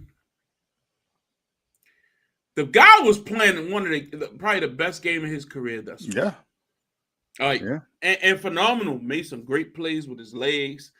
I think So tell people about this story that Justin shared with us earlier. So apparently, and I haven't done the research on it. Justin was supposed to do that, but he's not here. He bowed out. If you remember, 30 years ago. This is the early 90s. That's a long time. When Deion is playing for the Atlanta Braves and he's also playing for the Atlanta Falcons. Tim McCarver, a reporter, I don't know where he was reporting from. Was he national or just local? Basically made comments towards Deion that said, you need to pick a sport. This was a day in which Deion either played both sports in both days or played both sports over the course of one weekend, whatever the case may be. So it was late in the baseball season, early in the football season, and Deion responded with pouring coolers of water on Tim McCarver in the Atlanta Braves locker room, and they have words. Obviously, they don't like each other to this day because it's mainly stemming from this incident. And it came to light that Tim McCarver is somehow related to Kevin Stefanski, who is the coach of Shedeur Sanders. So now we're putting the pieces together. Is this why Shedeur was sitting on the bench until week 10, 11, 12 when Dylan Gabriel got hurt? He don't like his father. He don't, because he's taking out the sins of the father on his son. Is this what it is? Humble his ass. Kevin Stefanski's gonna be out of a job. This is how you want to play it. Maybe he knows it. And that's why it's crazy. That's why he's trying to get some retribution. As an offensive mind, I used to like Kevin Stefanski, especially when he had Joe Flacco here slinging the. Yes. He actually offensively is pretty creative. Yeah. He runs a similar. He come from that, that McVay, those guys. You know what I mean? They all play that type of West Coast hybrid offense, but he's not a good head coach. I think he'll probably get an offensive coordinator position somewhere. He's not fit for this no more. I'm sorry. He could. You have a good talent here. Why not wrap your arms around him and try to go save your job? I don't get that. I don't get that. He's athletic. He's young. It's just dumb. You have weapons. Cutting off your nose will spite your face. Yeah, stupid, man. Maybe you're already out. You just said, "Look, I'm gonna go on my way, and this is how I'm gonna do it." But it could hurt you in the future. Yeah, allegedly. That's all the stuff was alleged. So until we put a little bit more facts to it. Other games from the weekend, Seattle, man, they look good, man. They look good. They beat down Atlanta. Atlanta has just crumbled. Jesus. Miami, hey, look, it's the Jets. I get it, but Miami's won about 4 in a row ever since that Ravens game. Still in playoff contention. They right there got the same record as the Ravens, got the same record as the Kansas City Chiefs. Yep. And they got a big game coming up against Steelers this week. We're going to talk about that in a minute. That's on the picks list this week. That was interesting. The Rams look like the best team in football. They bounced back after a tough week. So, yes, they look good. Pretty much that's about it. But, Jacksonville, we talked more about the Colts. But Jacksonville, man, that was a good win for them. Even though it was against a hampered team, good win for them. And we'll keep moving. Let's take a look at last week's standings coming into this week. Look, we talked about this. There's some scenarios out there that could get the Cowboys into that tops. They have to win the NFC East, and that means Philly has to lose like 2 or 3. I think at least 3 games. I think the toughest game on their schedule. They got some tough ones actually. Phillies. They got Washington. Twice. They got Washington twice. They got the Vegas Raiders. I think the only game that's tough on their schedule is the Bills. They lose that Bills game, and Dallas goes sweep the table. I think the toughest game on Dallas is the Chargers. I think that Chargers game could give them some fits. But other than that, if Dallas runs the table and Philly stumps their toe, they could get caught. And it's still a chance. It could come down to that Week 18 matchup, Washington and Philly. You never know. You just never know. So, I think it's a wrap, though. Oh yeah, it's a wrap. The thing that hurts Dallas as well, that Philadelphia's toughest game is against Buffalo, which is in the NFC. I'm sorry, in the AFC. You don't get no tiebreaker for that. Yeah. So if they run the table with their NFC opponents, especially with the 2 Washington games, then they're 5-1, and Dallas still has to play one more division game as well. But just based off the common opponents, that's where Philadelphia gets the edge. So it's a lot. You're gonna have to finish a game ahead, and you're 2 games back. With I'll try and give you some hope, man. It's your team, man. I get it. They done. The Ravens, Look, they got a tough schedule. They just need to win every game. You win every game, that means you beat Pittsburgh. So that'd be 1-1 on the season. You beat Cincinnati. That's another division opponent that you will have beaten. You beat New England. You beat Green Bay. Man, just saying it out loud. Damn. Yeah. The interesting thing with the Ravens is they need Miami to keep winning as well, because as long as the three of them stay tied, they have the tiebreak over both, because it's AFC games. And I think the Ravens are 4-5 against the AFC because they lost to. Yeah, because they beat Chicago and Minnesota and lost to Detroit. Cincinnati. Well, that's AFC. NFC. NFC, they lost to Detroit. They beat Chicago and Minnesota. So they're 4-5.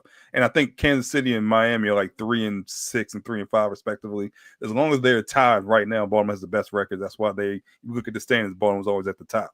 You talking about the wild card? The wild card, yes. I don't think they can stand a chance for the wild card. I don't even think they're in the running for the wild card, because you got the Chargers going to get one of them. Buffalo going to get one. And at worst, if the Chargers don't get, it's the Chargers spot that they can. It's the 7th seed that they can get, assuming Buffalo. They need the I Chargers. think Buffalo finishes 5. Yeah, I think Buffalo finishes 5.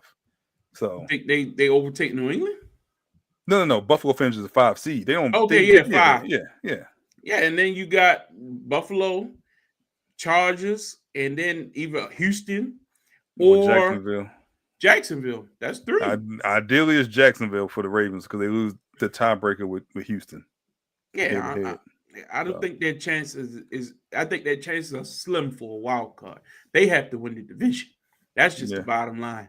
In that NFC South is very interesting, because Carolina and Tampa Bay have not played each other yet. Yeah. So that matchups are coming up, and Tampa Bay's getting healthy. We've seen Carolina come on strong here lately. What's your thoughts? It's going to be interesting, because you're putting Bryce Young in a position where he has to play well and has to make plays each game, especially because they're important games. This is the potential to be in the Week 18 Sunday Night Football game if it comes down from that division. And they look at the other 2 games. They play the Saints, who just beat Tampa Bay, but then they also play Seattle.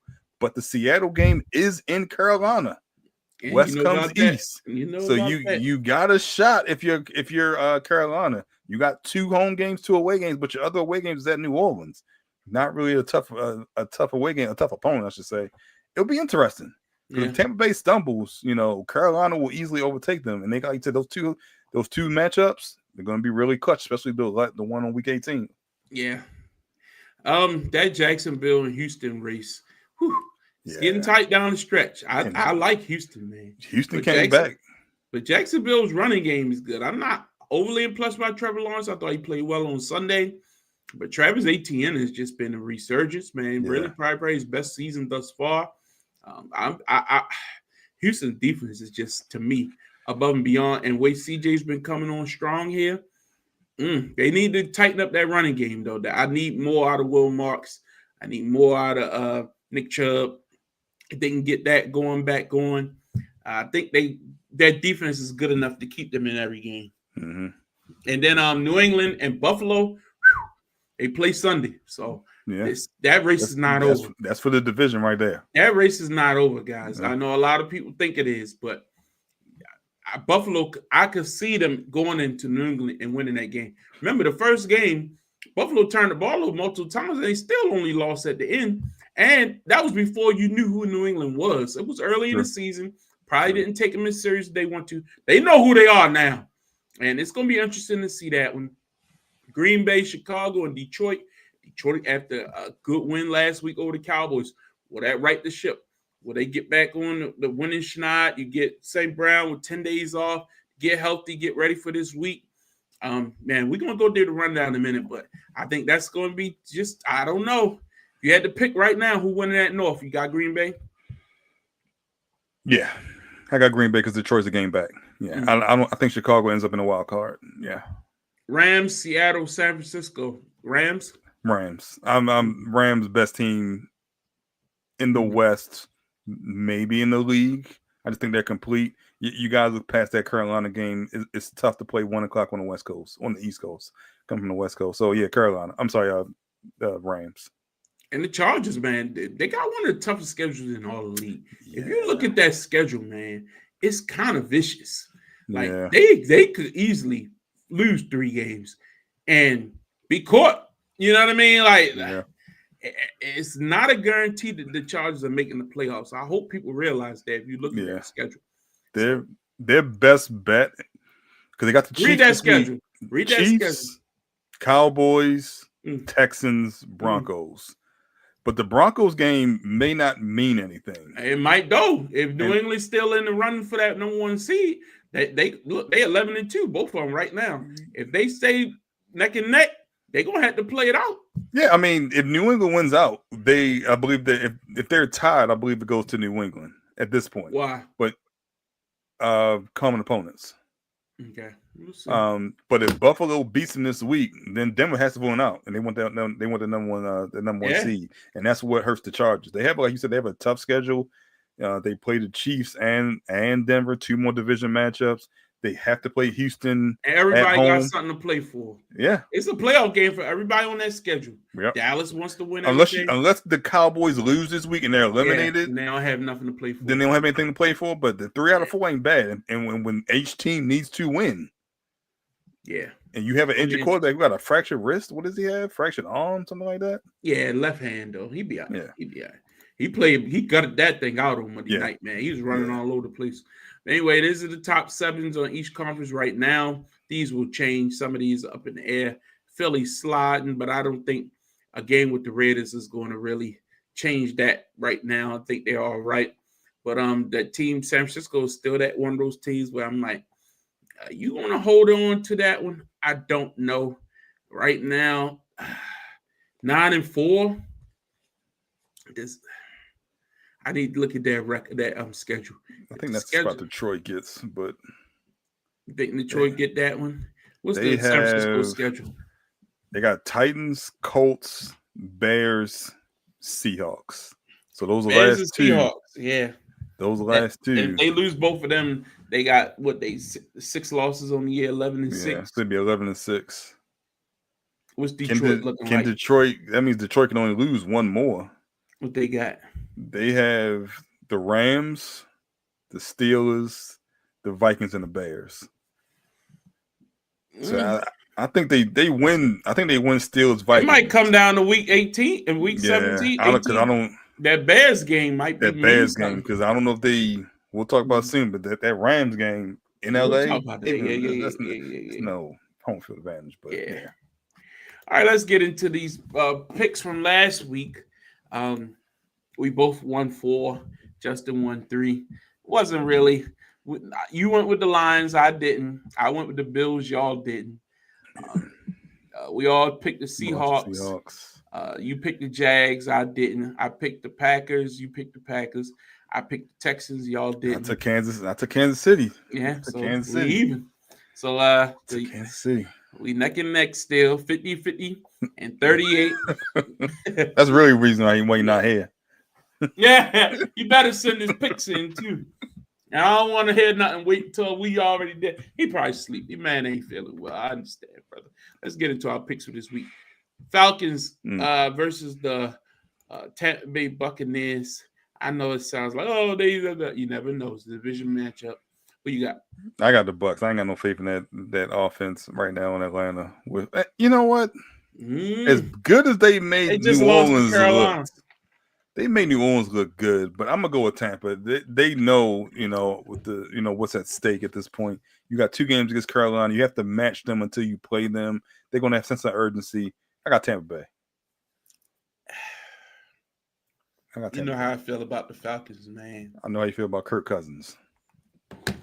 I'm going with Atlanta on the road. Look, man, I know you're like, oh, that's crazy. Look, Atlanta's been schizophrenic. Like 1 week they one way, another week they another. That's true. And Tampa Bay is not the most consistent team in the league either. It's evident by last week, yeah. We just seen it. And their home field advantage don't mean nothing, clearly. Sure. New Orleans just went in there and kicked their feet up. So, yeah, I got the Falcons. Next, the Ravens and the Bengals. Be honest, who you got? Why would I expect anything different than 2 weeks ago? That's what I'm telling myself right here. Why do I expect anything different? It's basically the same team. It's no T. Higgins once again. Why am I expecting anything different than I saw 2 weeks ago? And we saw every team but the Ravens put up points against this offense, against this defense. We know Lamar's not healthy, and he no longer has the extra couple days to get healthy. We know this offensive line is terrible. We know there's no Trey Hendrickson once again. The Ravens are going to stretch this thing out as long as possible, and then they're gonna lose the last week of the regular season, in my opinion. So I got to win this matchup. They're going to make it interesting the next 2 weeks against New England and against Green Bay. They win this matchup in Cincinnati. Can I say this? I honestly think the Ravens play better on the road. I do. Y'all know I work at the stadium At Minnesota. I work every home game. We do not play well at home. I don't know if it's the fans, like the Boo Birds come out or the pressure. Like the last 2 games have been at home, and after that 5-game winning streak, where a lot of that was on the road, mind you. At Miami, at Minnesota. A lot of that was the Chicago game was the only game that was at home.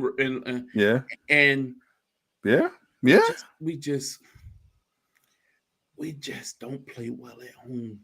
I hate to say it. Maybe it's the pressure. I don't know. It's just I'm going with the Ravens. I think they play a little more carefree on the road. And maybe they just need that backup against the wall. That night game, I hate night games. It's just us. On Thanksgiving, I like 1:00 games in Cincinnati. I don't know about the weather yet. I'm going with the Ravens. Next up, Chargers, Chiefs. I think, look, man, Chiefs got everything to lose. They got to win this game. I just think personal pride had to come into play at some point. At home, I'm going with the Chiefs. I picked the Chiefs last week. The Chargers don't have as good of a defense as Houston, but I think they smell blood. This is their first time they feel like they can compete in the division, and they have a shot at the division. I'm gonna go with the Chargers. I think they take the Kansas City Chiefs out back and get rid of them for the year. This is it. I wouldn't be mad. I would not be mad. I'm going to Chargers.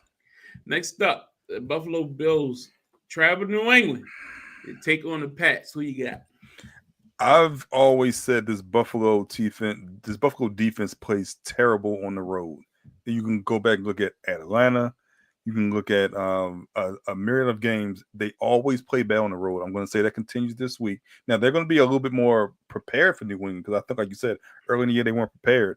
But I think New England is ready to establish themselves, and Vrabel is going to have that team ready to where they're at home, and they're not even the favorite at home. And I think this is where Drake May kind of asserts himself as the better MVP candidate this year over Josh Allen. I got New England. They lock up the division. They win Sunday night. Is that when they play? No, I think it's daytime. Okay. Yeah, Sunday at 1. You know,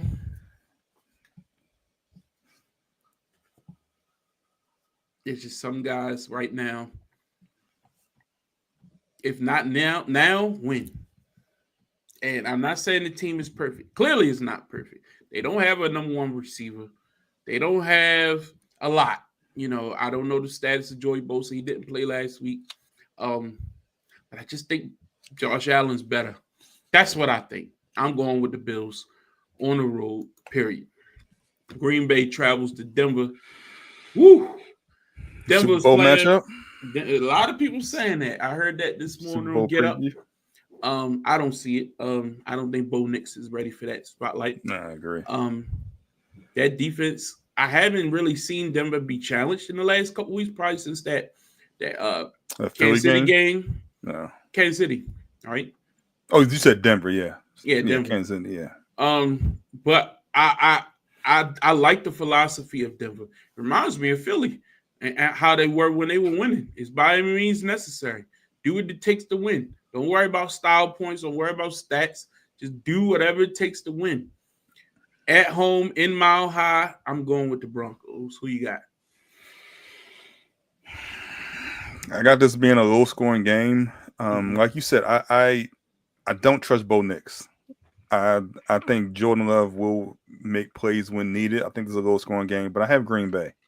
I think Green Bay wins the division. I think they kind of flipped the standings in the AFC by giving Denver a third loss. So I got Green Bay. Okay. Detroit travels to LA to take on the Rams. Big time matchup. I think those Detroit fans will travel well. Who you got? Look, both teams need this matchup. Detroit needs it more. They're sitting in third in the division. This is once again a matchup of the quarterbacks that just changed places about 4 or 5 years ago. I got LA. I think they're the best. I said earlier, I think they're the best team. They can run the ball. They have these phenomenal receivers. The defense has gotten better with each game. I think this could be a high scoring game, but I think LA, what they do is even though Detroit has the better run game, what LA can do with Kyron Williams and Blake Corum, that offense can just have so many weapons. And I think on defense, they can get after you with just the front four. And I think with them doing that and being able to drop 7 against Jameson Williams, against Amon St. Brown, no Laporta, you got Gibbs out the backfield, they will be able to contain them to an extent, and they'll be able to score enough points. I got the Rams. No, they won't. I got the Lions. I think the fact that they don't have Laporta has opened up Gibbs, and it's opened up the offense, man. I really like what I've been seeing out of Detroit. And look, not that I don't like what I see out of Rams, but as good as Matthew Stafford was this past week, we saw him have a big turnover game a couple weeks ago. Now, I'm not saying that we haven't seen issues out of Jared Goff as well, but I just trust Sonic and Knuckles a little bit more. I think St. Brown with 10 days off, Detroit would be better. I'm going with the Lions. Next up, Colts travel to Seattle. What are we doing? I don't even know why this is on the screen. We're not picking this. We're just Seattle. Seattle. We're just padding stats at this point. Next up, the Minnesota Vikings travel to Dallas. Now, you might say, why you put this on the screen? This is no contest. Vikings looked damn good last week. I don't care what nobody say. That defense came alive. What is the status of the wide receiver? CeeDee Lamb. CeeDee Lamb. It's questionable as of today, so we'll see. I'm going with the Minnesota Vikings on the road with the upset. J.J. McCarthy played well last week. Bounce back game. Put Calvin on his heels. Pick your boys. Well, he's in concussion protocol, so I don't know if he's going to make this. JJ? No, CD. CD, yeah. CD. I've been thinking about this game a lot because of the fantasy implications. Because I have Dak, and he was my main starting quarterback most of the year. I'm gonna go with Dallas. They're eliminated playoff competition. They don't need this game, but they're gonna perform in this game. You're gonna see a big performance from George Pickens. I don't know what I think this Dallas defense is good enough. Dallas is not eliminated from playoff competition. Okay, they're not making the playoffs. I'll say it like that. This defense is good enough to hold whoever the quarterback is going to be for the Minnesota Vikings, in my opinion. Now, this Minnesota defense is good. It's great. It's very good. But they don't have the offense to kind of balance them out. And I think Dallas's defense is playing better. Dallas's offense has always been high-powered. I've called them Cincinnati West. Outside of a couple games, they just put up numbers at will. They won't be able to do that against the Minnesota defense, but they will be able to score enough to win. I got Dallas.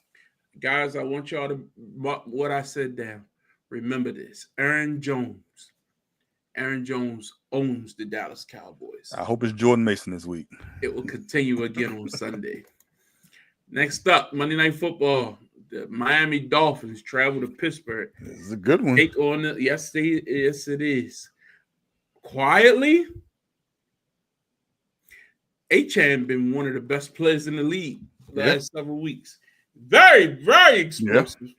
Yeah. And Waddle, Tua has had a great year. Look, guys. After Hill, he's kind of focused. Yeah, he doesn't have that deep threat. Think about this. Yeah. Ever since Tyreek Hill been gone, Tua has looked like the old Tua. Be real. Go back and look at his numbers. Go look at it. Have you seen these terrible interception games? Have you seen these multiple turnovers? No, he's handled the ball. Even in the Ravens game Miami had their chances. Now they got Darren Waller back. Waller been looking good all year. Yeah. I'm going with the Dolphins on the road with the upset. Who you got? I thought you were going to take Pittsburgh. I'm going to the Dolphins as well. Gosh. I'm not saying I have the most faith in Tua, but they are playing well, and I think Pittsburgh is always fool's gold. You think they look good, but it's really their opponent that they were playing just wasn't playing up to par, and you get to start to picking them. But if you really dissect the tape, they didn't play well on Sunday. They haven't played well in a while, and you have Aaron Rodgers who's injured. For the most part, he shouldn't even really be playing, but he's out there for the playoff push. I like Miami. Miami for the upset. It's better than the Ravens. Yes. Miami for the upset. In addition, Miami is still in the wild card race. They're actually playing for something. Now, the only thing that bothers me is this game is Monday night, and it's in the cold in Pittsburgh and not in Miami. But this is a different team when you have the run game. I'm going Miami. Yeah, that's what I'm saying. And Chad been running the ball, and they got a two-head monster. I'm going Miami. Other games for the week, Carolina and New Orleans after we just saw from New Orleans. We'll see if they're able to string together 2 back-to-back wins. I didn't think it was good enough to put it on the pick list, but good on that. Other than that, Look, I think Philadelphia needs to dominate. They're at home. They need to remind teams of who they are. They should be able to do whatever they want to do on offense. I mean, Cleveland and Chicago might be interesting. Shador versus Caleb. You never know. I don't think so. But Chicago should win this matchup. If you want to say now, if you're interested in watching Myles Garrett, because he didn't have a sack last week, right? I think he did. Okay. Yeah, I think he's still on pace. So okay. College football, man. What's your thoughts? The playoff is set. Gosh. It was a whole controversy. We hadn't talked about this. We haven't talked about this. No, we haven't talked about it at all. I am sick and tired of the people that went to Notre Dame, alumni of Notre Dame, because they're the only ones that are talking, being upset about what the selection committee determined on Sunday. Notre Dame, you lost to Miami. That's enough. You lost to Texas A&M. You did not play another ranked opponent until later in the season, but you believe that you were a top 12 team to make the playoff? No. And if you wanted to leave a lasting impression, join the conference and win a conference championship on championship weekend, and then you would have been guaranteed a spot. But you want to have 1 foot in, 1 foot out. You want to do what you want. You want to create your own schedule so you can play preferential opponents. So you can beat up on these little guys and say, well, we played these 2 teams. You don't deserve it. You do not deserve it. This is not 40 years ago. Everyone's on TV. Everyone has NIL money. You are not the preeminent program that you were, because Alabama, LSU, USC, A&M, Texas are all better programs to you. They attract more talent than you. Get off your high horse. Join a conference if you want to have a better chance of joining. I know it's not going to happen, but if you want to have a better chance of making the college football playoff, and stop whining about what Alabama did. Alabama was playing for a conference championship on Saturday where they lost to Georgia, and I don't think many teams that would have beat Georgia had they played them on Saturday. But they were playing for a conference championship. Where were you on Saturday? You were sitting at home hoping that this team won and hoping that Alabama lost. Do not give me that you were screwed over when you decide to put your schedule together, when you decide to play the opponents that you wanted to play. And when the ACC championship was going on, you are not a part of the ACC. You just play ACC opponents. So please stop trying to play both hands. Join the conference, win the conference championship. You have nothing to worry about. Other than that, hope that you schedule enough good games, good teams. Hope that they're ranked when you play them, and hope that you're worthy enough to make the college football rankings. Because we saw what happened last year when Ohio State whooped your ass, and we saw what happened 15 years ago when you wanted to play Alabama and they ran you off the field. So I have no desire to see you get your ass whooped year in and year out.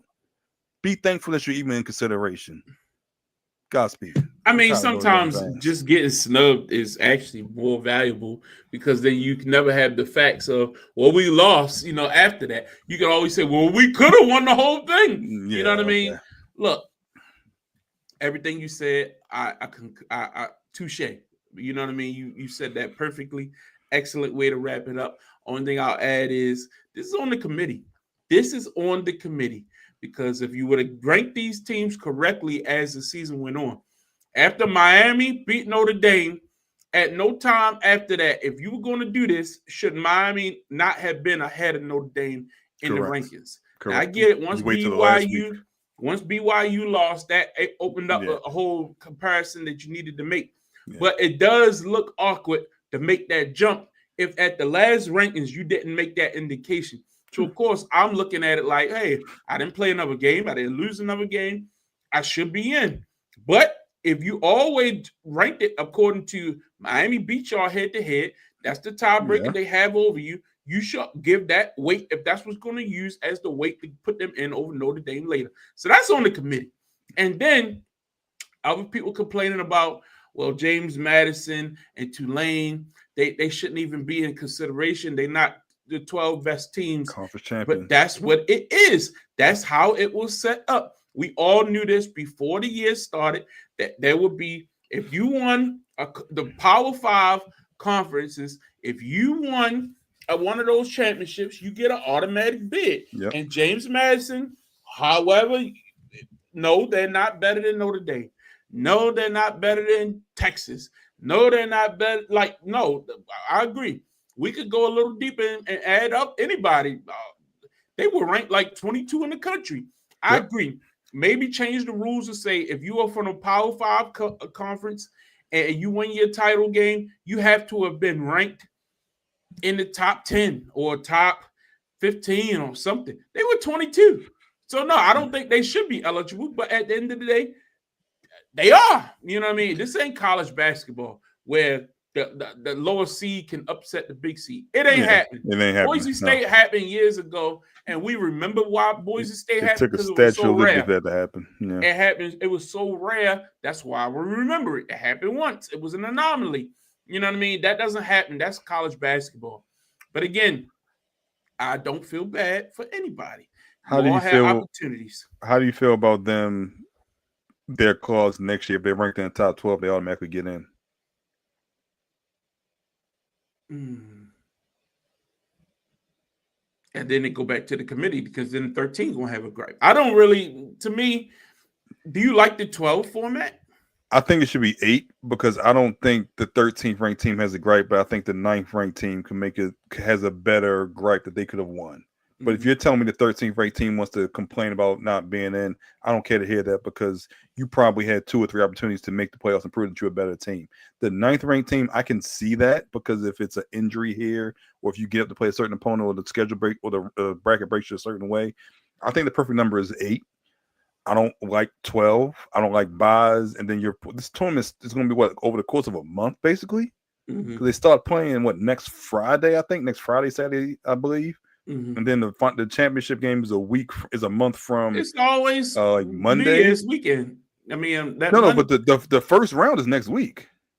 Yeah, but it's always ends like the Monday after New Year's, right? No, it's the 15th is national title game. I think 15th of January. Yeah. Oh, so it's the 12th. I'm sorry, the 12th.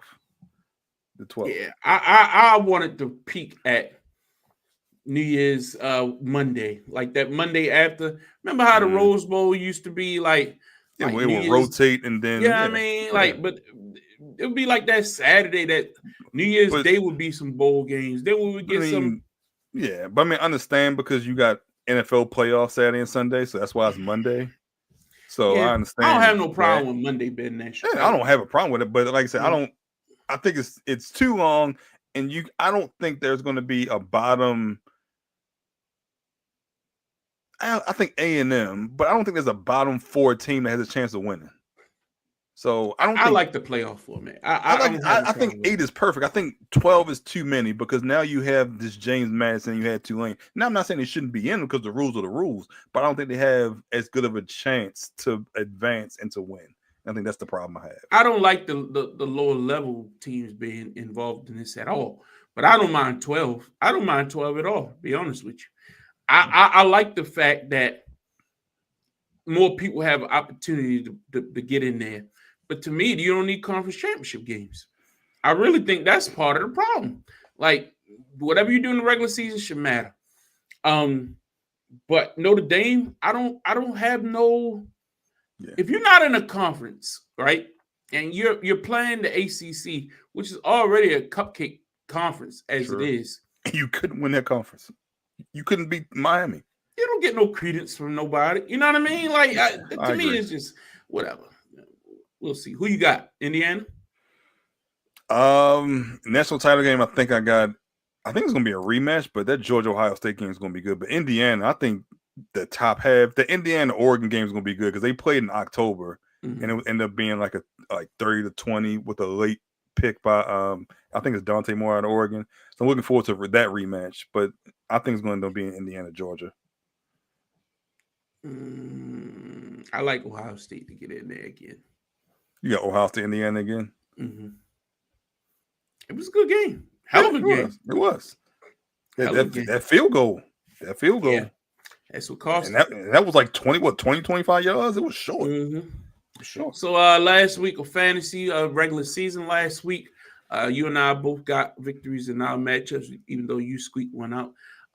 Justin squeaked one out. 20 points. Yeah, but Justin was defeated, soundly defeated. I think he lost on purpose. You think so? I was going to have that conversation because he would have been 5, I would have been 6. I think he ran from you. Are 8 teams in this playoff? Yes. Why? I never changed it. So it was we always had 8. 6 teams. I don't know why it's 8. I'll make sure we'll vote on it. If it's 6, it's 6. But it's literally already set. It was set. It was set when it's been set. Like I couldn't change it if I wanted to. We never had no 8 teams. I have no idea why it's been 8. I'm like, why they ain't got no bye? Like I have no idea why it's been 8. None clue. You got to buy anyway. You good. I ain't got no bye. I'm playing this week. Oh, you talking about Tim? Yeah. but as I said, he lost on purpose, I think, because me and him flip-flopped. Oh, so who you got? Oh, let's see here. No, I'd have been 6. Ooh. He'd have been 5. So he'd have been Leonard. I mean, I think no. I think he was running from you. I ain't gonna say he was running. Oh, you damn sure he was running from me. So I'm in your bracket now? I'm in the top half, yeah, because I'm 4 or 5, 1 or 2. Yeah. 5. Yeah. You beat me twice this year, so hey, you might have a chance. And I did squeak out the most points in the league, so I'll take that. Yes. Oh damn, you did. Yeah. You got me by what, 100? No, you ain't got me like 20. Damn. 23. I had a bad week one time. Anyway, I got Tim this week. You got Leonard. Justin got Kai. And then Mike and Reggie. Hey, there's some good matchups. We are probably the best, but it should not be 8. I don't get that. Who should have been left out of this thing? Reggie and Tim should have been out of it. Ain't no reason in the world. Man, all of y'all finished 8-5-1. I mean, all of them did. I'm gonna say all of who? 6. Yeah, you 8-6. Damn. I just had everybody. I didn't even know it was 2 ties. I didn't know it was 2 ties. Yeah, I knew. Tim and who was it? Tim and Kai. Tim and Kai. Yeah, it was like a couple weeks ago. Ladies and gentlemen, let the record show. All right, you see, 11-3. All right, 2 of those losses to this guy, but I smoked damn near everybody. Let's be real. Like I had the best team. This shows who's the best drafted. Now, what happens in the playoffs is it happens. Whatever. I put up the most points. I probably gave up the most points as well. Exactly. I gave up. No, I didn't. I was second. So a lot of people had their best week against me. Kyle put up 480 against me, and I lost by like 80 a couple weeks ago. You know how hard that was? Yeah, so that would have been one more win for you. 9. I got 11. I'd have been second. We'd have had a true championship match. Now we're gonna have that in the second round. Well, good luck. We'll see. Again, even if I lose, twice, guys, that third time is hard. Even if I lose, I already won. I did all the hard work. Like I told y'all, when I'm not the commissioner, fantasy is about scoring points. When I'm not the commissioner and I can concentrate and I can give my full attention, I've been one of the best teams every year since. Every year you've been. And that's why Reggie won last year. Did he win last year? Yes. Oh yeah, because my team's sad or whatever. Like, yeah, I won the year before. But anyway, congratulations to Reggie. I'm going back for 2 out of 3. Let's go. NBA, real quick before we get out of here, we get close to that 11 o'clock hour. Jamal Murray, wow, average 29, damn near 30 points a game with last Jokic. week. Jaylen Brown, man, continues his hot streak, man. He's been hot, averaging 34 a game, putting that Boston Celtics team on his back. NBA Cup, I know we got some games tonight. You got any scores on you? Yeah, Oklahoma City won earlier, not surprising. The Spurs, Lakers, it was like an 8-point game when they went to commercial. So who's winning? Spurs. But I don't think Wemby's playing though. No, he's not playing. He's still out. Okay. Mm-hmm. Yeah. I was looking at it on FanDuel's earlier, and I was like, they got the Lakers favorite, but the Spurs been hot, man. They've been playing some good basketball. Dylan Harper's been playing some good basketball too. De'Aaron Fox been playing some good basketball. Yeah. So yeah, good on them. I like the NBA Cup. It's been interesting. I don't like there's only 2 games on Wednesday. Normally Wednesday be a lot of games. I can give my bets. But they had to keep the schedule open because they don't know who won't be playing. So right now, I know it's a little small. OKC still 23-1. Do you think they got a chance to beat that record? That's a tall order. That's 73. 70. Oh, yeah. Golden State beat it. Yeah, 73. That's a tall. Now, the only thing I'll say is they're so deep. It's not like they're really can have to exert so much energy on their starters. But a lot of that was without Jalen Williams, wasn't it? Yeah, he just came back maybe 2 or 3 games ago. And their one loss is to Portland. It wasn't like it was to Denver or Detroit. So I think they got a shot, but it just if they don't win the NBA, well, if they don't win NBA Cup, it counts as a loss. But that may be better because you got to get a little bit more rest. But they got a shot. They got a shot 73-9. Especially the closer you get, the harder you're going to try to go for it too. So. Derek Queen had a big night the other night. First 30-point triple-double. It's the first 30-point triple-double by rookie center. Yeah, man. He's playing good. I loved it, man. And he's been getting better and better every week, too. Yeah. No Zion, but he's just doing his thing. And it was a battle between him and the Spurs, back and forth. Yeah. But good win for the Spurs in that matchup. But offensively talented. His footwork is amazing. He's just growing each game. He can distribute the basketball. What's been the biggest surprise in the Western Conference so far this year for you?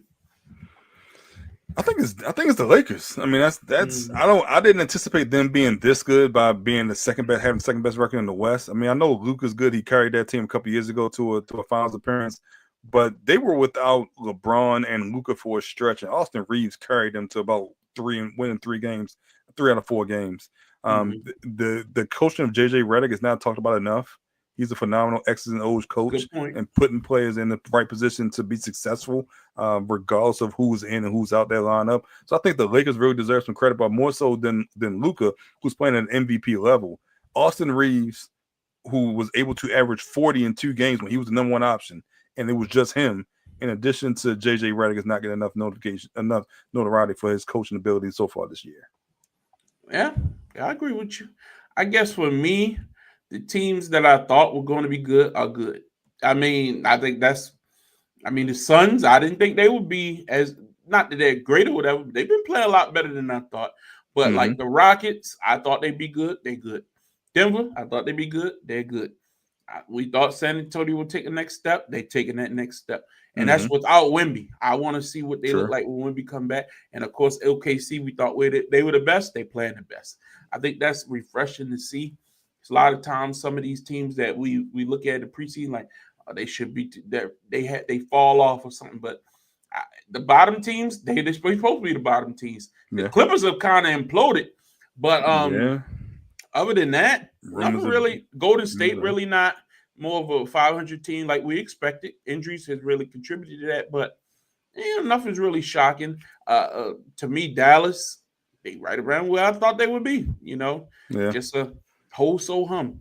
In the Eastern Conference, I will not tell you that I saw Detroit coming. I didn't see this. I really didn't. But they've been playing pretty good. What's your thoughts? They have been playing good, and they've been one of the best team in the conference. Cade Cunningham has had a phenomenal start to the season. Asar Thompson and his defensive prowess has been amazing as well. I still feel like they're one piece away, but I don't know I don't think they should make any moves. 'Cause I don't think they compete for a title this year, Mhm. especially with Oklahoma City playing as well as they can, or playing as well as they are. But Mhm. they are a young up and coming team, and they have the cap flexibility, and they can make moves.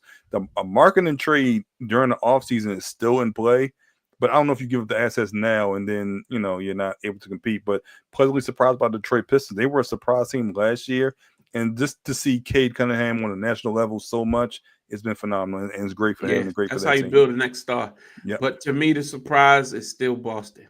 Look, we all wrote these guys off. We all Yeah. said, no Tatum. This is an off year. They traded away pieces. Maybe they looking for next year. That if Tatum looking all right in these warm-ups, we've been seeing him practice. He was at the Ravens facilities last week, 2 Mm-hmm. weeks ago, whatever like that.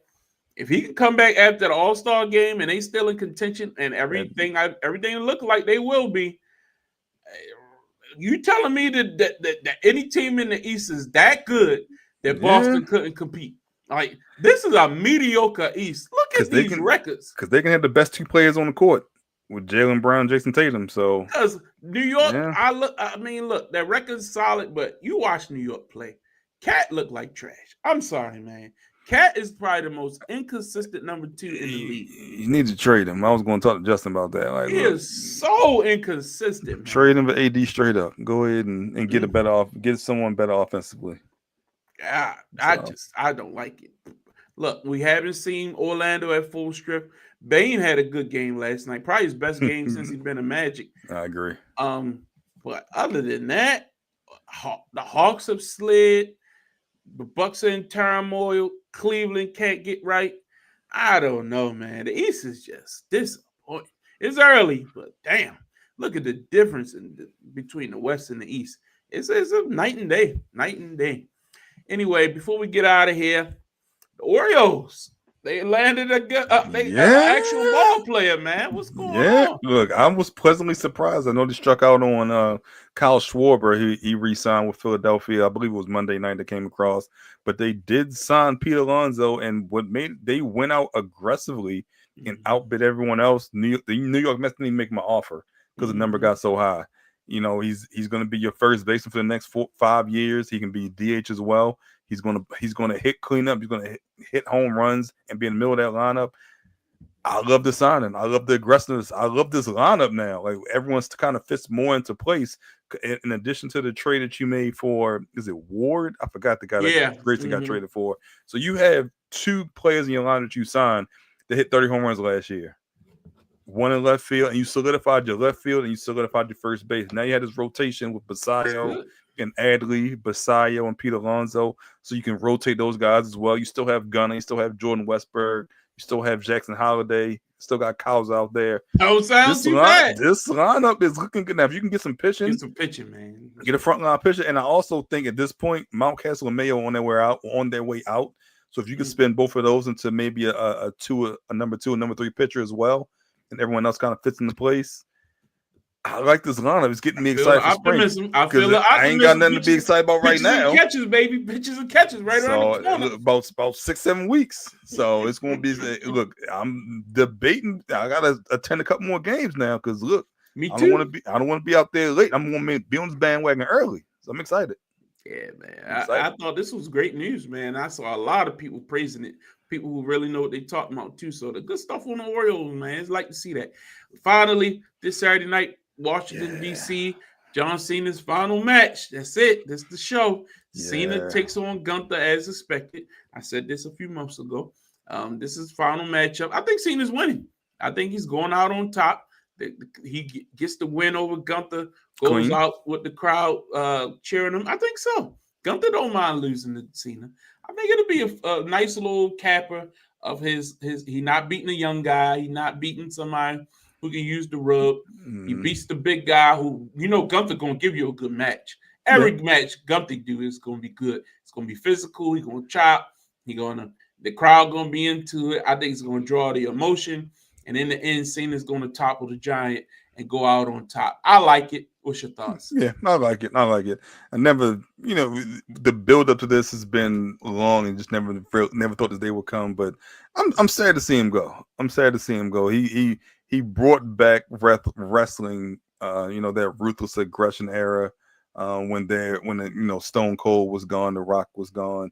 There was Triple H. You were building up Edge. So he has a spot in my memory for that period of time. So I'm sad to see him go, but I'm glad that he understands the limitation and knows he can't do it anymore. And wants to go out with the memory of him being this versus him just kind of putting together poor performances at the end. So I'm happy to see it. I'm a DVR. I got to watch a couple times, but the last time that beat hits is going to be like, all right. You got to come back and host WrestleMania because the beat still knocks all these years later. The beat still knocks. So. I this will be on Peacock, by the way, but I think I like seeing him more that he's an actor and some of his roles have actually been entertaining. Like if you watch a Peacemaker or you watch like he's good. He's actually funny. You know what I mean? Like he had a cameo. And this show I watched the other day, Perbolis or whatever it's called on Apple TV. But he's just good at stuff. You know what I mean? So I don't think he's going away. He's just going away from wrestling. He'll be around. He's probably going might even go to the Hall of Fame this year. WWE Hall of Fame at WrestleMania. So he's had a good career. There were years I was frustrated with Cena. I thought his matches were kind of repetitive and all that kind of stuff. But overall, he has his place in history. The rest of the card, you got Obafemi getting a good spot against Cody. Yeah, it's a non-title match. I wouldn't even be mad at Oba getting that win and coming up on the main. Shoot him to the moon, Cody. Shoot him to the moon. And then you got another great match with AJ Styles and Dragon Lee versus Javon and Leon Slater. All action. Let them young guys get a showcase on a big show like this. I like that. What do you think about the Usos being back together? It was time. It's building to something. Jay going heel. You can see it coming a mile away, can't you? Yeah. And then giving Saul Ruka a nice little platform on the main stage. I don't think Bailey's the right person for this match, but if Bailey got her working shoes, maybe it is all right. But I just think Bailey needs a shot. Anyway, should be fun either way. Go ahead. Your thoughts? You think it's Jay or Jimmy going heel? I think it's Jay. Okay. I really do. I don't think it's a good idea. He uses all the time. Yeah, that's why I'm like, I think you get more build up from Jimmy, especially. Well, maybe he doesn't go full heel. Maybe he just have an edge to him. I mean, he already got kind of an edge, but you can't because Roman is not a baby face. Roman is Roman. You know what I mean? Like the crowd going to cheer you if they like you. It don't matter. That's how I look at it. Don't be no smiling, chucking, and jiving baby face, but like a hard baby face, like Randy Orton, Roman Reigns. Like they just beat him and the crowd love him. That's what I mean. That's what Jay need to get to that point where he's not just like, you know what I mean? Like give him something different, man. Okay. You can throw in a yeet, and then when you do yeet the next time, they gonna go crazy for it because you hold off a little bit of like, all right, that's enough of that yeet. You know what I mean? And then maybe at WrestleMania, all right, let's do it. You know what I mean? Like, you know what I mean? Like, not every show. It's a little too much. It's getting repetitive. Repetitive. Any final thoughts before we get out here? I thought this was a great show. No, look, it's football weekend. We'll know the finals we'll know the finals for the NBA Cup next show. Getting closer to the NFL schedule getting finalized. Some of these flex games on Saturdays and Sundays. Christmas games in a couple of weeks, and look, we're gonna have a more definitive picture of the playoff next week. So that's what I'm looking forward to. Yeah. It's gonna be an interesting weekend. I'll be working Army Navy this Saturday. Look, I work Navy games anyway, so to be down there, a lot going to be happening at the bank this Saturday, this weekend, period. So it's going to be interesting. In Baltimore, you got John Cena's final match right down the road in D.C. Yep. So a lot in this area going on. So it'll be an interesting weekend. And then you got Ravens traveling to Cincinnati. Hopefully they get a big win on the road. And then, Sunday afternoon, going to be celebrating little Kobe's birthday party. You know Yeah, what I mean? I'm about to have I'll have a 7-year-old in the week. Wow. Time flies, man. Wow, Time man. flies. 7 years old. Lord 7, have mercy. yeah. It's been that long? It's been 7 years. It's crazy. God dang. It's crazy. You start to think like, yeah, I remember where I was 7 years ago. Like we was in the hospital. In the hospital for like days. For 2.5 days. And Man, God is Yeah. good, man. But yeah, yes, man, he it's a is. blessing, man. But anyway, thanks for tuning in tonight, folks. We'll see you next week. Justin will be back. Keep me in y'all thoughts and prayers as he heals up. He ain't that sick. He could have came on the show, man. But it's fine. It's all good. We'll be back right next week for another edition. Get up there, Fitz. Calvin, I'm Larry. Have a cool one. Thanks a lot.